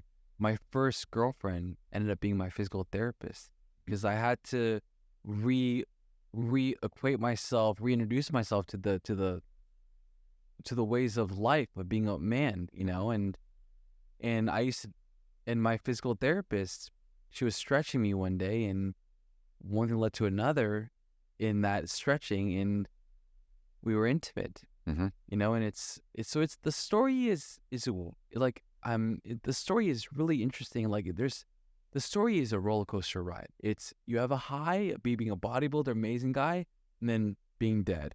Then I have a high again, getting something like a car or something, a place to live, and then there's a seizure. Then it goes up again. I meet someone new, but then I have to get a cranioplasty surgery, and that keeps going. I get a job, and then I forget how to do this job. Then I get fired almost. It's constant waves, and I have multiple stories that just keep go in that direction. Mm-hmm. There's a high, but there's a low. So what's the book that's out now, the one that came out, I think, in March, right? What's the title of that? Weeks ago. Yeah. Rebuilding Adam, the Tragedy. Okay. Yeah. So the Rebuilding Adam is the name of the series. And it's rebuilding myself brick by brick, step by step. Yeah. That's going to inspire a lot of people who have also dealt with a lot of trauma, like physical and mental and emotional. Exactly. So it's not just about people that have gotten severe brain injuries. It's everything in life. It's every situation, relationship, work, exercising, holding yourself up to a new level, discipline. It's really a reflection of rebuilding yourself, whatever in life you have to rebuild yourself from. Like you, for instance, coming to America from China after 18 years. Yeah. That must have been a crazy, crazy transition for you personally, coming out here. No, I mean, sitting here across from you, my transition has not been that challenging. Wait, I know. So I'm trying to get you involved here. You can get me involved. I mean, living abroad for 25 years. So there. Yeah. So you move into China must have been a big transition in your life. I mean, it was, but again, I think to speak there all over again, or they spoke English in the areas that you went to at first. I mean, some people. There was definitely enough English, and I was teaching. I was teaching Chinese and learning Chinese. I was teaching English and learning Chinese and stuff like that. Yeah, nice. But I think the thing is, like, I was able-bodied. Yeah, and I was confident. Yeah, thank you for saying able-bodied. I appreciate that. No, but I think that's one of the things that attracted me to your story so much because there is an intrinsic confidence in everything you do when you can move freely. And I don't talk about people who have been just injured in trauma like you have. I mean talking even about aging. Like I've watched people in my family and people in my circles, they've gotten older, they've gotten very heavy, or they've had to have surgeries to help their mobility. And you see them change over time, and that ability to move it's not about being the biggest, strongest guy in the weight room. It's just about getting in the car and going to the grocery store, grabbing some stuff, coming back, cooking, having some, like, it's just the basics. Yeah. That's I think where you have to retool your brain about how you think about everything. And I think that part of the trauma for me, from after hearing your story, for me is the most interesting, is just like, getting back to finding square one. Yeah. Yeah. When I was a bodybuilder before my injury, I was always jealous and very competitive. So I was always jealous of the stronger guy at the gym. If there was any stronger guy that just came to my gym and he was able to do things that I couldn't do, or had this look that I couldn't quite carry, like either height or whatever, I was very jealous. But now, after my injury, if you have both your arms, both your legs, if you could move easily, jog, walk, get into a car, carry groceries, have two arms, one to hold your phone, one to hold a grocery bag, whatever, I'm jealous. Yeah. So just the littlest thing now makes me jealous. And that was my story. I mean, I always said that I would never walk again. I always said that I'd be incapable again. And I was incapable at times. These doctors were telling you that? Surgeons, doctors, nurses, rehab specialists, everyone across the board. What was it like hearing that? Like, were you just like, no, fuck you, I'm going to be able to walk again? Like, were you just taking it and being like, I'm never going to fucking walk again? Or were you combative with their advice? Or like, how did that make you feel? Because obviously you're like, fuck it, I'm going to walk again. I'm going to lift weights again. I'm going to date women again. Like, I mean, I wish it wasn't quite there, because I was more still in La La Land. I was more like looking at the floor. I'm doing this in my head, kind of to picture you how I'm feeling, but almost like, can't do this. Okay. No. You were totally in a daze. My keyword daze. I was in a daze complete. My mother, my father heard these things about their sons. In my book, my dad yells and screams at doctors in Thailand, yells and screams at rehabilitation people in America. My dad If you talk about dads being saviors to their sons, Mhm. I can never ever honor my dad more than telling you, wow, he fought tooth and nail. Don't you dare say this about my son. At Kaiser Hospital, Mhm. they said your son should not. This is like right when we got in from Thailand, from Taiwan. They said your son should not eat only liquids and nothing, or the needles will feed him. No, he should not eat. His mind cannot process chewing and swallowing. My father believed in his son so much. I mean, this is not a very good stay on the air, but he disregarded all of what the hospital said to him. He snuck a cheese pizza into my room Mhm. and gave it to his son and said, Adam, I don't want to give away the book too much, but there's so many things in the book I can't even give you away too much. But it's he believed in his son. It's amazing that your dad kind of pushed back on all of that. Everything. Yeah. Everything. He believed in his son more than anyone in this world. More than anyone in this world. He believed in his son's recovery over CAT scans, over seizures, over cranioplasties, over hospital visits. I had eye surgery. I had countless surgeries, and all this is in my book and how it affected me. But he never once doubted his son.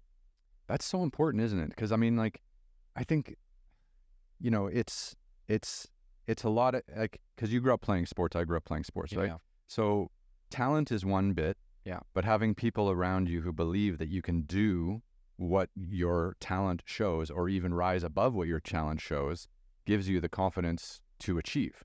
Exactly. And from what you're telling me, it's almost like, just being able to walk again or being able to eat again. Like, these are obviously skills that you had, and all you needed was to have like a support team like your father around you, telling you that, actually, I don't care that this CAT scan says this. I think you can do that. Yeah. And kind of bringing That you. belief Yeah. kind of emulated me. I fed off of it.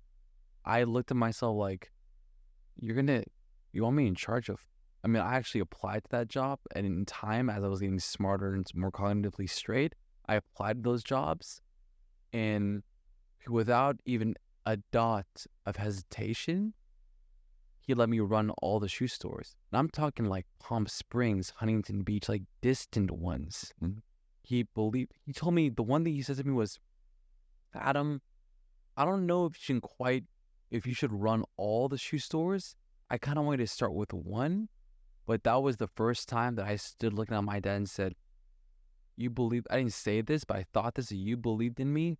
I can run all the shoe stores. I got this.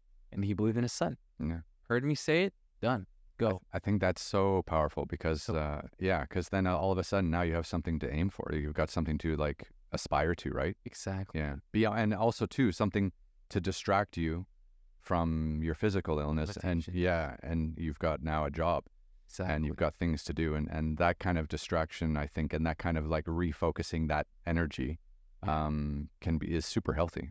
And that's when I meet people that don't have the support group, don't have the family, don't have the friends, I look at them and I go, you need it. Yeah. You need it. Don't do this to yourself. You go out there.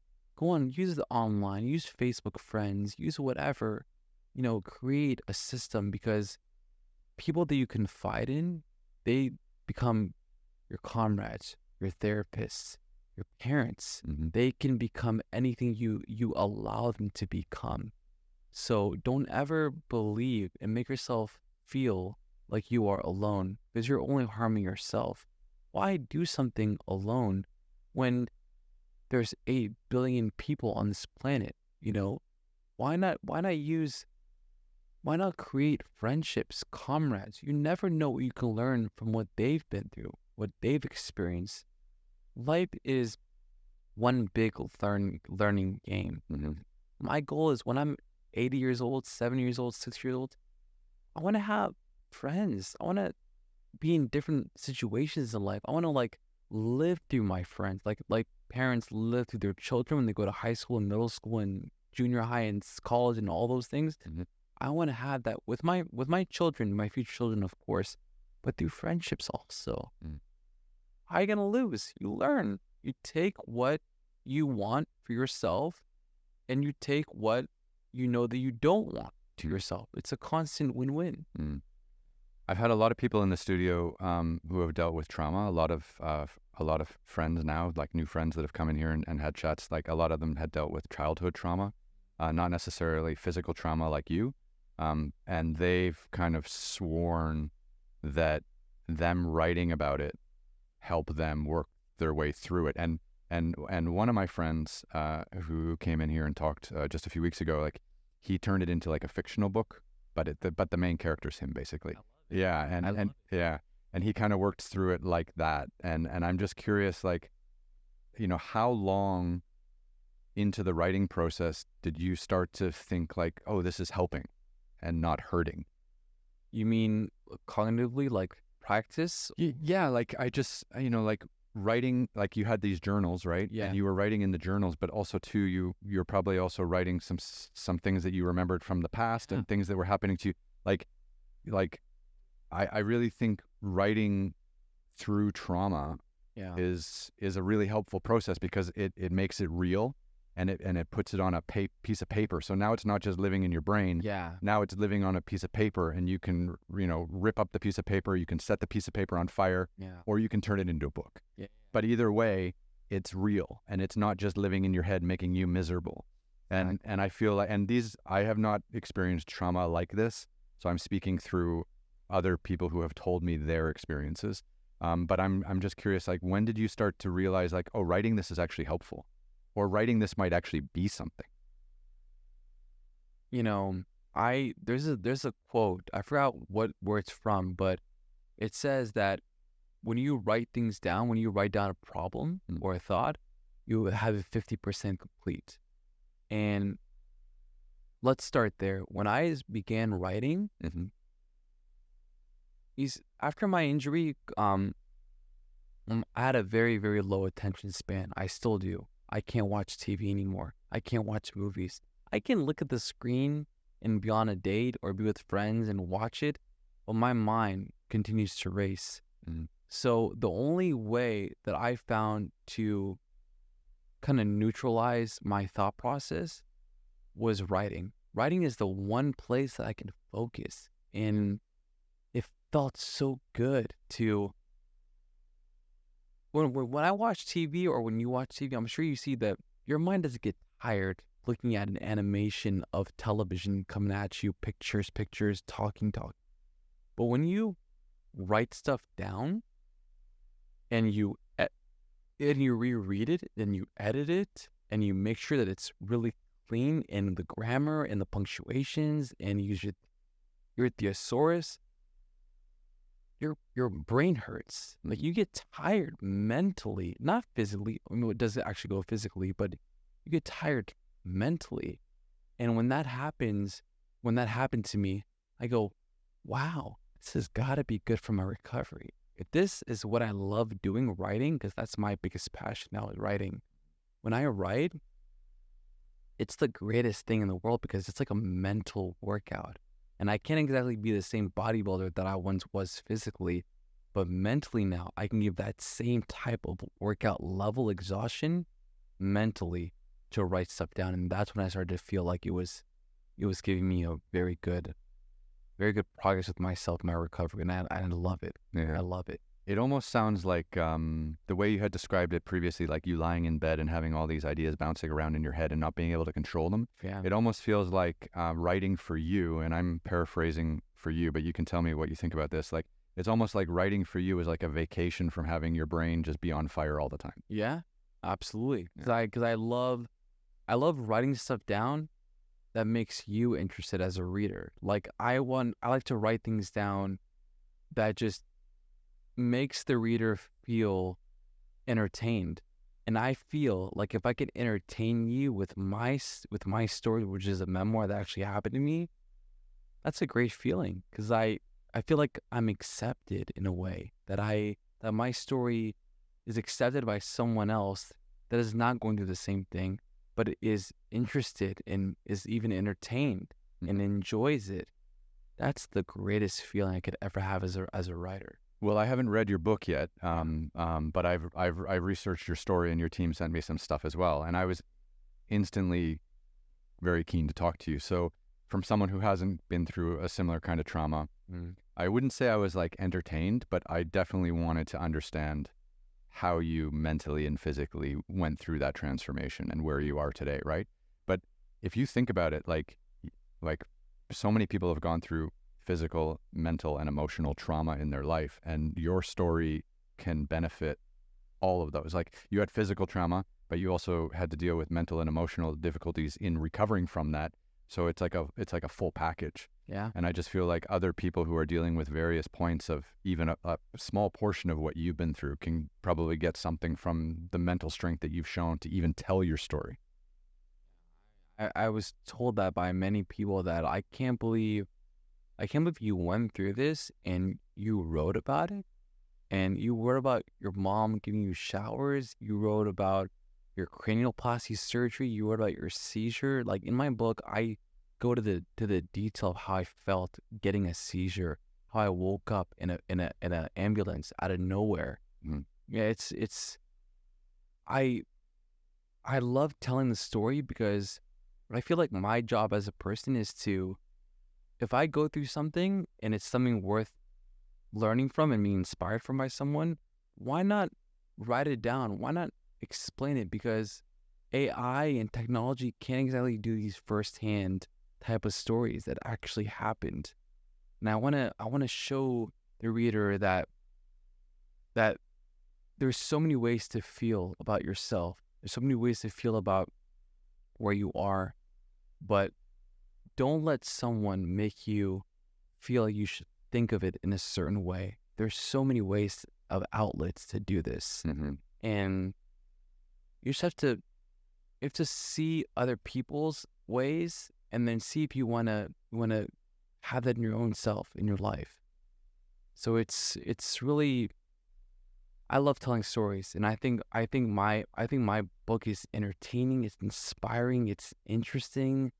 From hospitals to going on my first dates, to going to grocery stores, to getting stem cells upside down. It's interesting. It's a really fun story. Well, I mean, it's been a challenge, no doubt. I mean, Yeah. but I'm sure that, I mean, you seem like a guy with a good sense of humor, even for all the craziness that you've had to go through the last few years. So we get one life, right? I can't exactly go to the UPS and return this body. no, You know, that's true. Yeah, we're in it now for life. life. So what's it been like? Obviously, writing the book, you know, it sounds like that kind of gave you like a second wind. You know, like that helped provide you with some Goals. Yeah. Yeah. Future.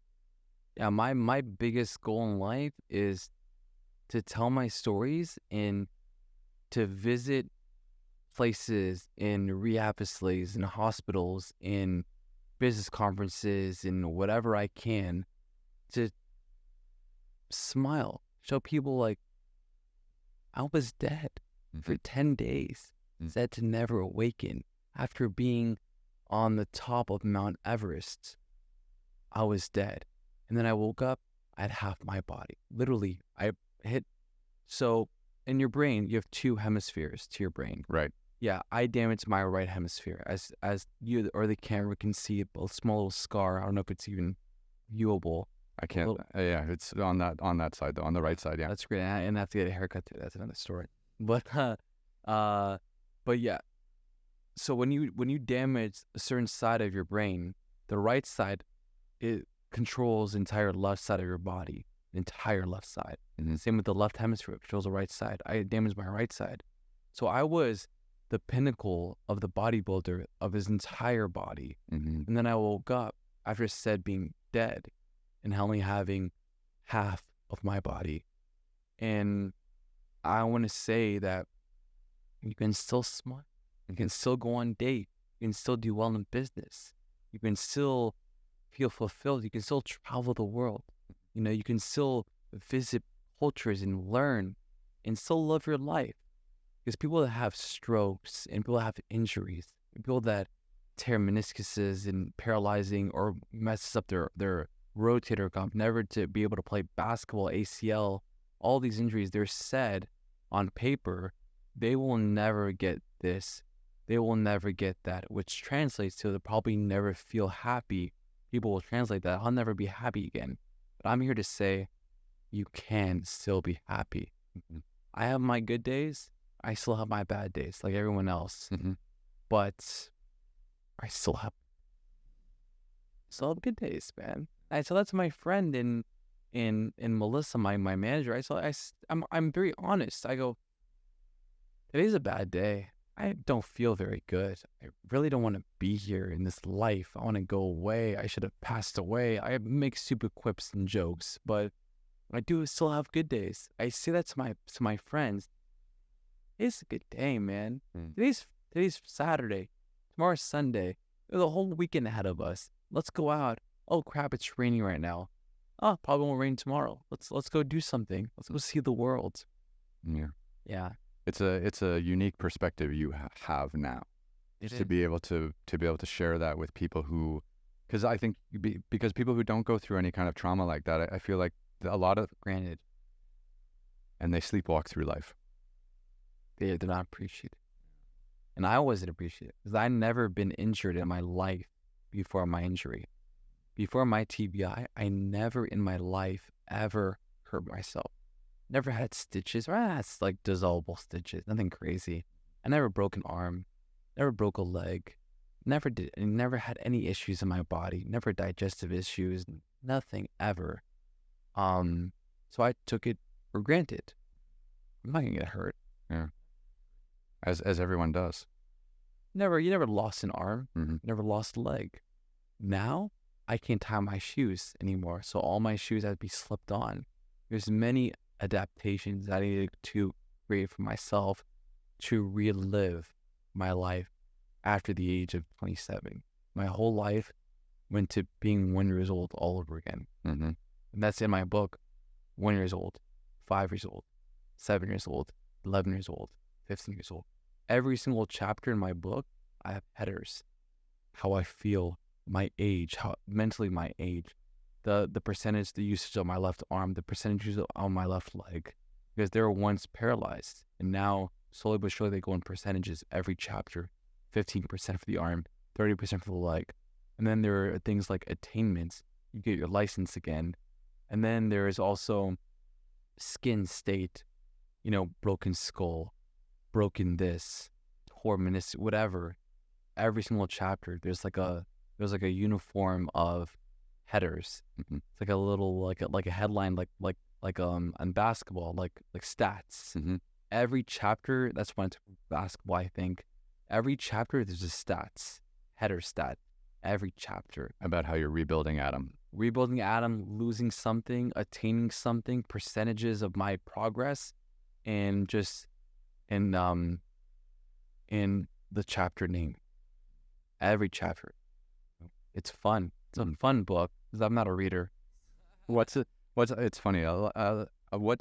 What do you think? I mean, what's it been like for you to now share your story on a larger scale? So obviously, you've had this trauma in your life, this terrible accident. You have shown incredible courage rebuilding your life. Now you've been writing, you've been sharing it. What's kind of the feedback been versus what you expected it to be? Like, did you have any expectations putting a book like this out into the world, or did you have any idea of like how people would receive something? Like, would it be inspirational? Would people be, showing you some pity or some, like what? I mean, obviously you're not someone who wants to have people showing them pity. Like you're a strong, proud human being. Like you've done something amazing in the way you've come back. Yeah. I'm just curious, like what the audience has given you since you've put this out into the world.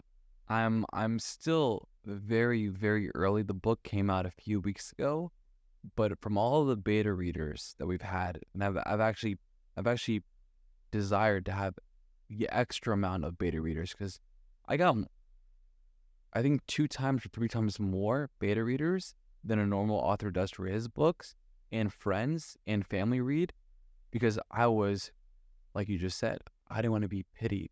Mm-hmm. My story is amazingly you can't say light. I mean, I know you want to play up the sense of humor and this rebuilding of your life, but there's no way I can sit here and let you tell me that it's a light story. yeah. I mean, I just, See, my injury, it's inspirational. It's fun. It's exciting, but it's, there's parts of the books that are really cruel, really, really bloody, like broken skull and seizures, and there's horrific parts. The first 60%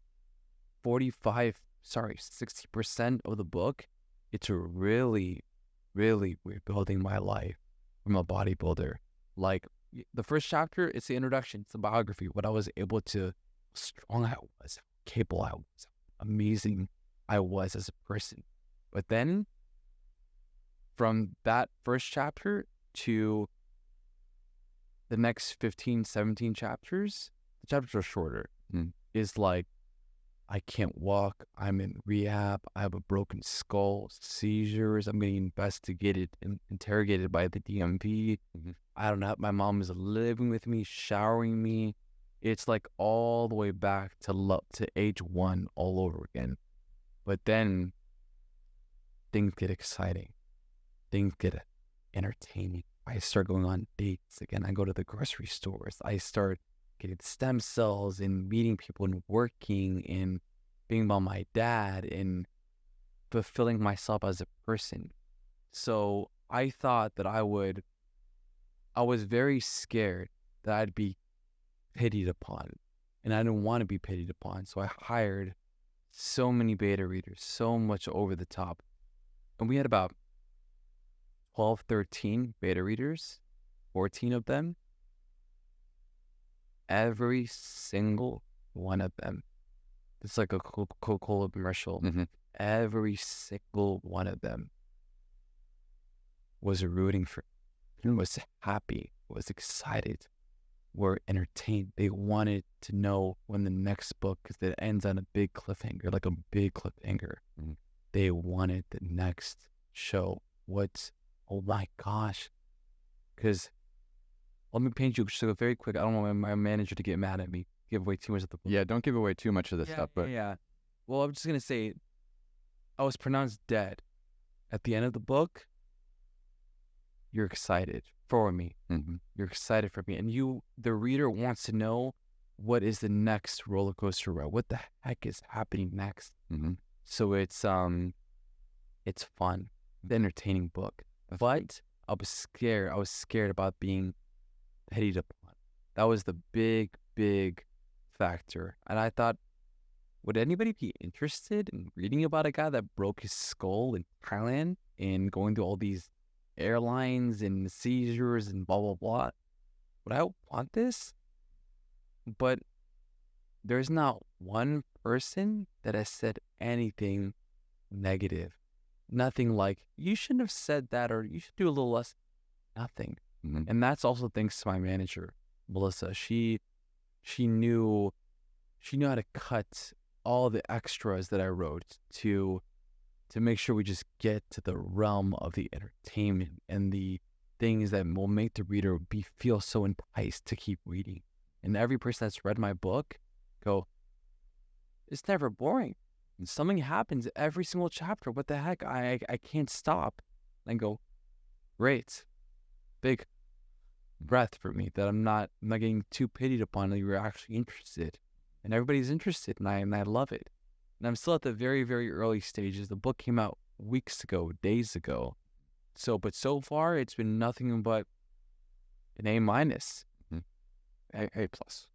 I want to say A- because I still suffer. So I'm going to say A- in my state. And of course, March, where we're in right now having this conversation, March is the Brain Awareness Month, Brain Injury Awareness Month in the United States, right? Yeah. I'm learning. And that was our goal, to deliver this book March 1st. So March 1st is Brain Health Awareness Month, or Brain Awareness Month. And we're going after rehab facilities and outspoken events about, letting people understand that 1.5 million people every year have some type of brain injury, whether it's a stroke, car issue, motorcycle, slipping on a stair, whatever. It's incredible the amount of brain injured people. So that's another thing with my story. It wants to show that brain injuries do happen. Not just can happen, they do happen.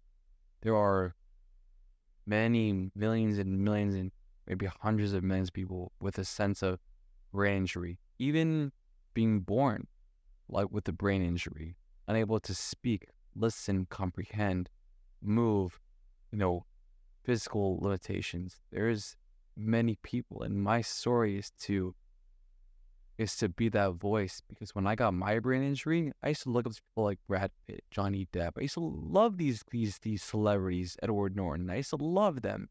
But after my brain injury, having one arm and one leg now, there was no Arnold Schwarzenegger anymore. There was no more. There was, how are you gonna start? Who do I look up to? Who can I look up to? Who is someone that I like to be like? Yeah, because there's not a lot of people who have come out publicly with the kind of injuries that you've had. I mean, a lot of people who have had an injury like yours, like they tend to keep it private, or they kind of disappear. And then I can't imagine how devastating that is for them personally. Exactly. I feel like all hope is lost. You want to end yourself. You don't want to be around. Like me, my life was bodybuilding. My life was fitness. I was developing a fitness app to create an entire collage, entire business out of this. Fitness is not part of my life anymore. It is. I still love working out. I still love exercising. I'm still kind of fit, but not even 2% of what I used to be. So I had to relearn myself. A few times in this interview, a few times in this conversation, I'm not interviewing you, we're just having a chat. You've kind of said, like, when you were bodybuilding before your injury, you kind of said, like, you were perfect, or things were perfect, or that's the version of yourself that you had always kind of like wanted to achieve. And I'm just wondering, like, where you were kind of mentally or spiritually during that time when you were bodybuilding and things like that, and whether you have gone through this transformation now.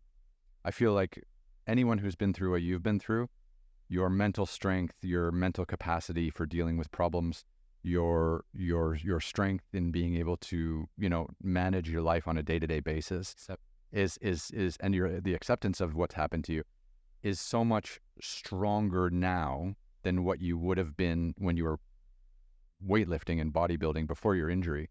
Like, do you look at where you were back then and say, like, okay, I was physically strong, but I was mentally weak? And now it's kind of like the opposite. Like, you've had this injury, you've had your physical ailments, but maybe now you're maybe more mentally strong than ever before. Like, is that a fair thing to say? It's actually a good one. It's, I'll paint you a quick picture. It's when I was a bodybuilder, I was confident in myself and my abilities, because I was bodybuilding for 10 years straight. Mm-hmm. And I knew what I can do, and I knew what was going to happen. And there was some times, like starting my business, I was, it was called Fit Flow, the app, like Fit Flow. When I was starting it, I was nervous. Starting a business, I'm a kid. I'm 24 when I was starting it. And all the money were my savings. I had my hesitations, but I was still more conservative, though. I was taking precautionary steps. I was talking to friends that were, like one of my good friends now, he works for Oppenheimer Bank. He's an investment analyst now. But back then, he was just a kid in college that I met. He helped me make sure that I wasn't overly spending. But now, after my injury, if I believe in something, if I believe that I need to achieve something, I have nothing to lose. Mm-hmm. What's going to happen? I'm going to lose all my money? Okay. I'm going to lose everything I have. I already had that habit. I'm just a guy now. I'm a guy living in LA, been brought up by two amazing parents. You'll see that in my story. They should be honored and given Oscars for their son. Mm-hmm. I mean, my mom moved in. She stopped her life. My father sent planes, got me through everything, yelled at a rehab specialist, everything for their son. So I feel if my parents and my friends stuck by me to get better, to recover, what can I be scared of? Yeah. What can take me down? Just don't go to jail. Yeah, that's the key. No, but you must have a in order, your ability to reinvent yourself is unquestionable. Like, and that's something that I think you can hold quite close. You're right. No one can take that away from you. Yeah. So it's called Rebuilding Adam. Rebuilding Adam. First book is called Rebuilding Adam, the Tragedy. Introduction. And where can we find it? You can get it on Amazon. There's on my Instagram, Adam Rose Vision. There's a direct link in the biography. You can get it on Ingram Sparks, Barnes and Nobles. Barnes and Nobles, I think it's still in pending mode because the book just came out. So it's still in Ingram Sparks was actually yesterday. It's on, but Amazon it's on, and it's coming out. Well, coming out on many. This is great. And I really hope your team can find you some speaking events and stuff like that, or do some live reads, because I think people who actually meet you face to face and can hear your story will love it. I mean, not love it, but be inspired by it. Find something in it that speaks to them for sure. Yeah, I love it. Now, if you want to learn more about it and enter my universe, just visit my website. It's strivetodefy.com. The name of my website is I strive my entire life to defy what is said that I cannot do. And that's my entire story. I'd love for people to join and see what it's all about. Amazing. Well, man, I wish you the best of luck with obviously your continued physical, mental, emotional recovery, and also with the book and the promotions. And I would love to have you back in a couple months to just do a check-in and see where you're at. I do have your cell number. But now we'll just go here and we'll shake it out, man. It's great to meet you. Appreciate it. You're an inspiration, man. Thank you. I appreciate you. Fade to black, and we're out.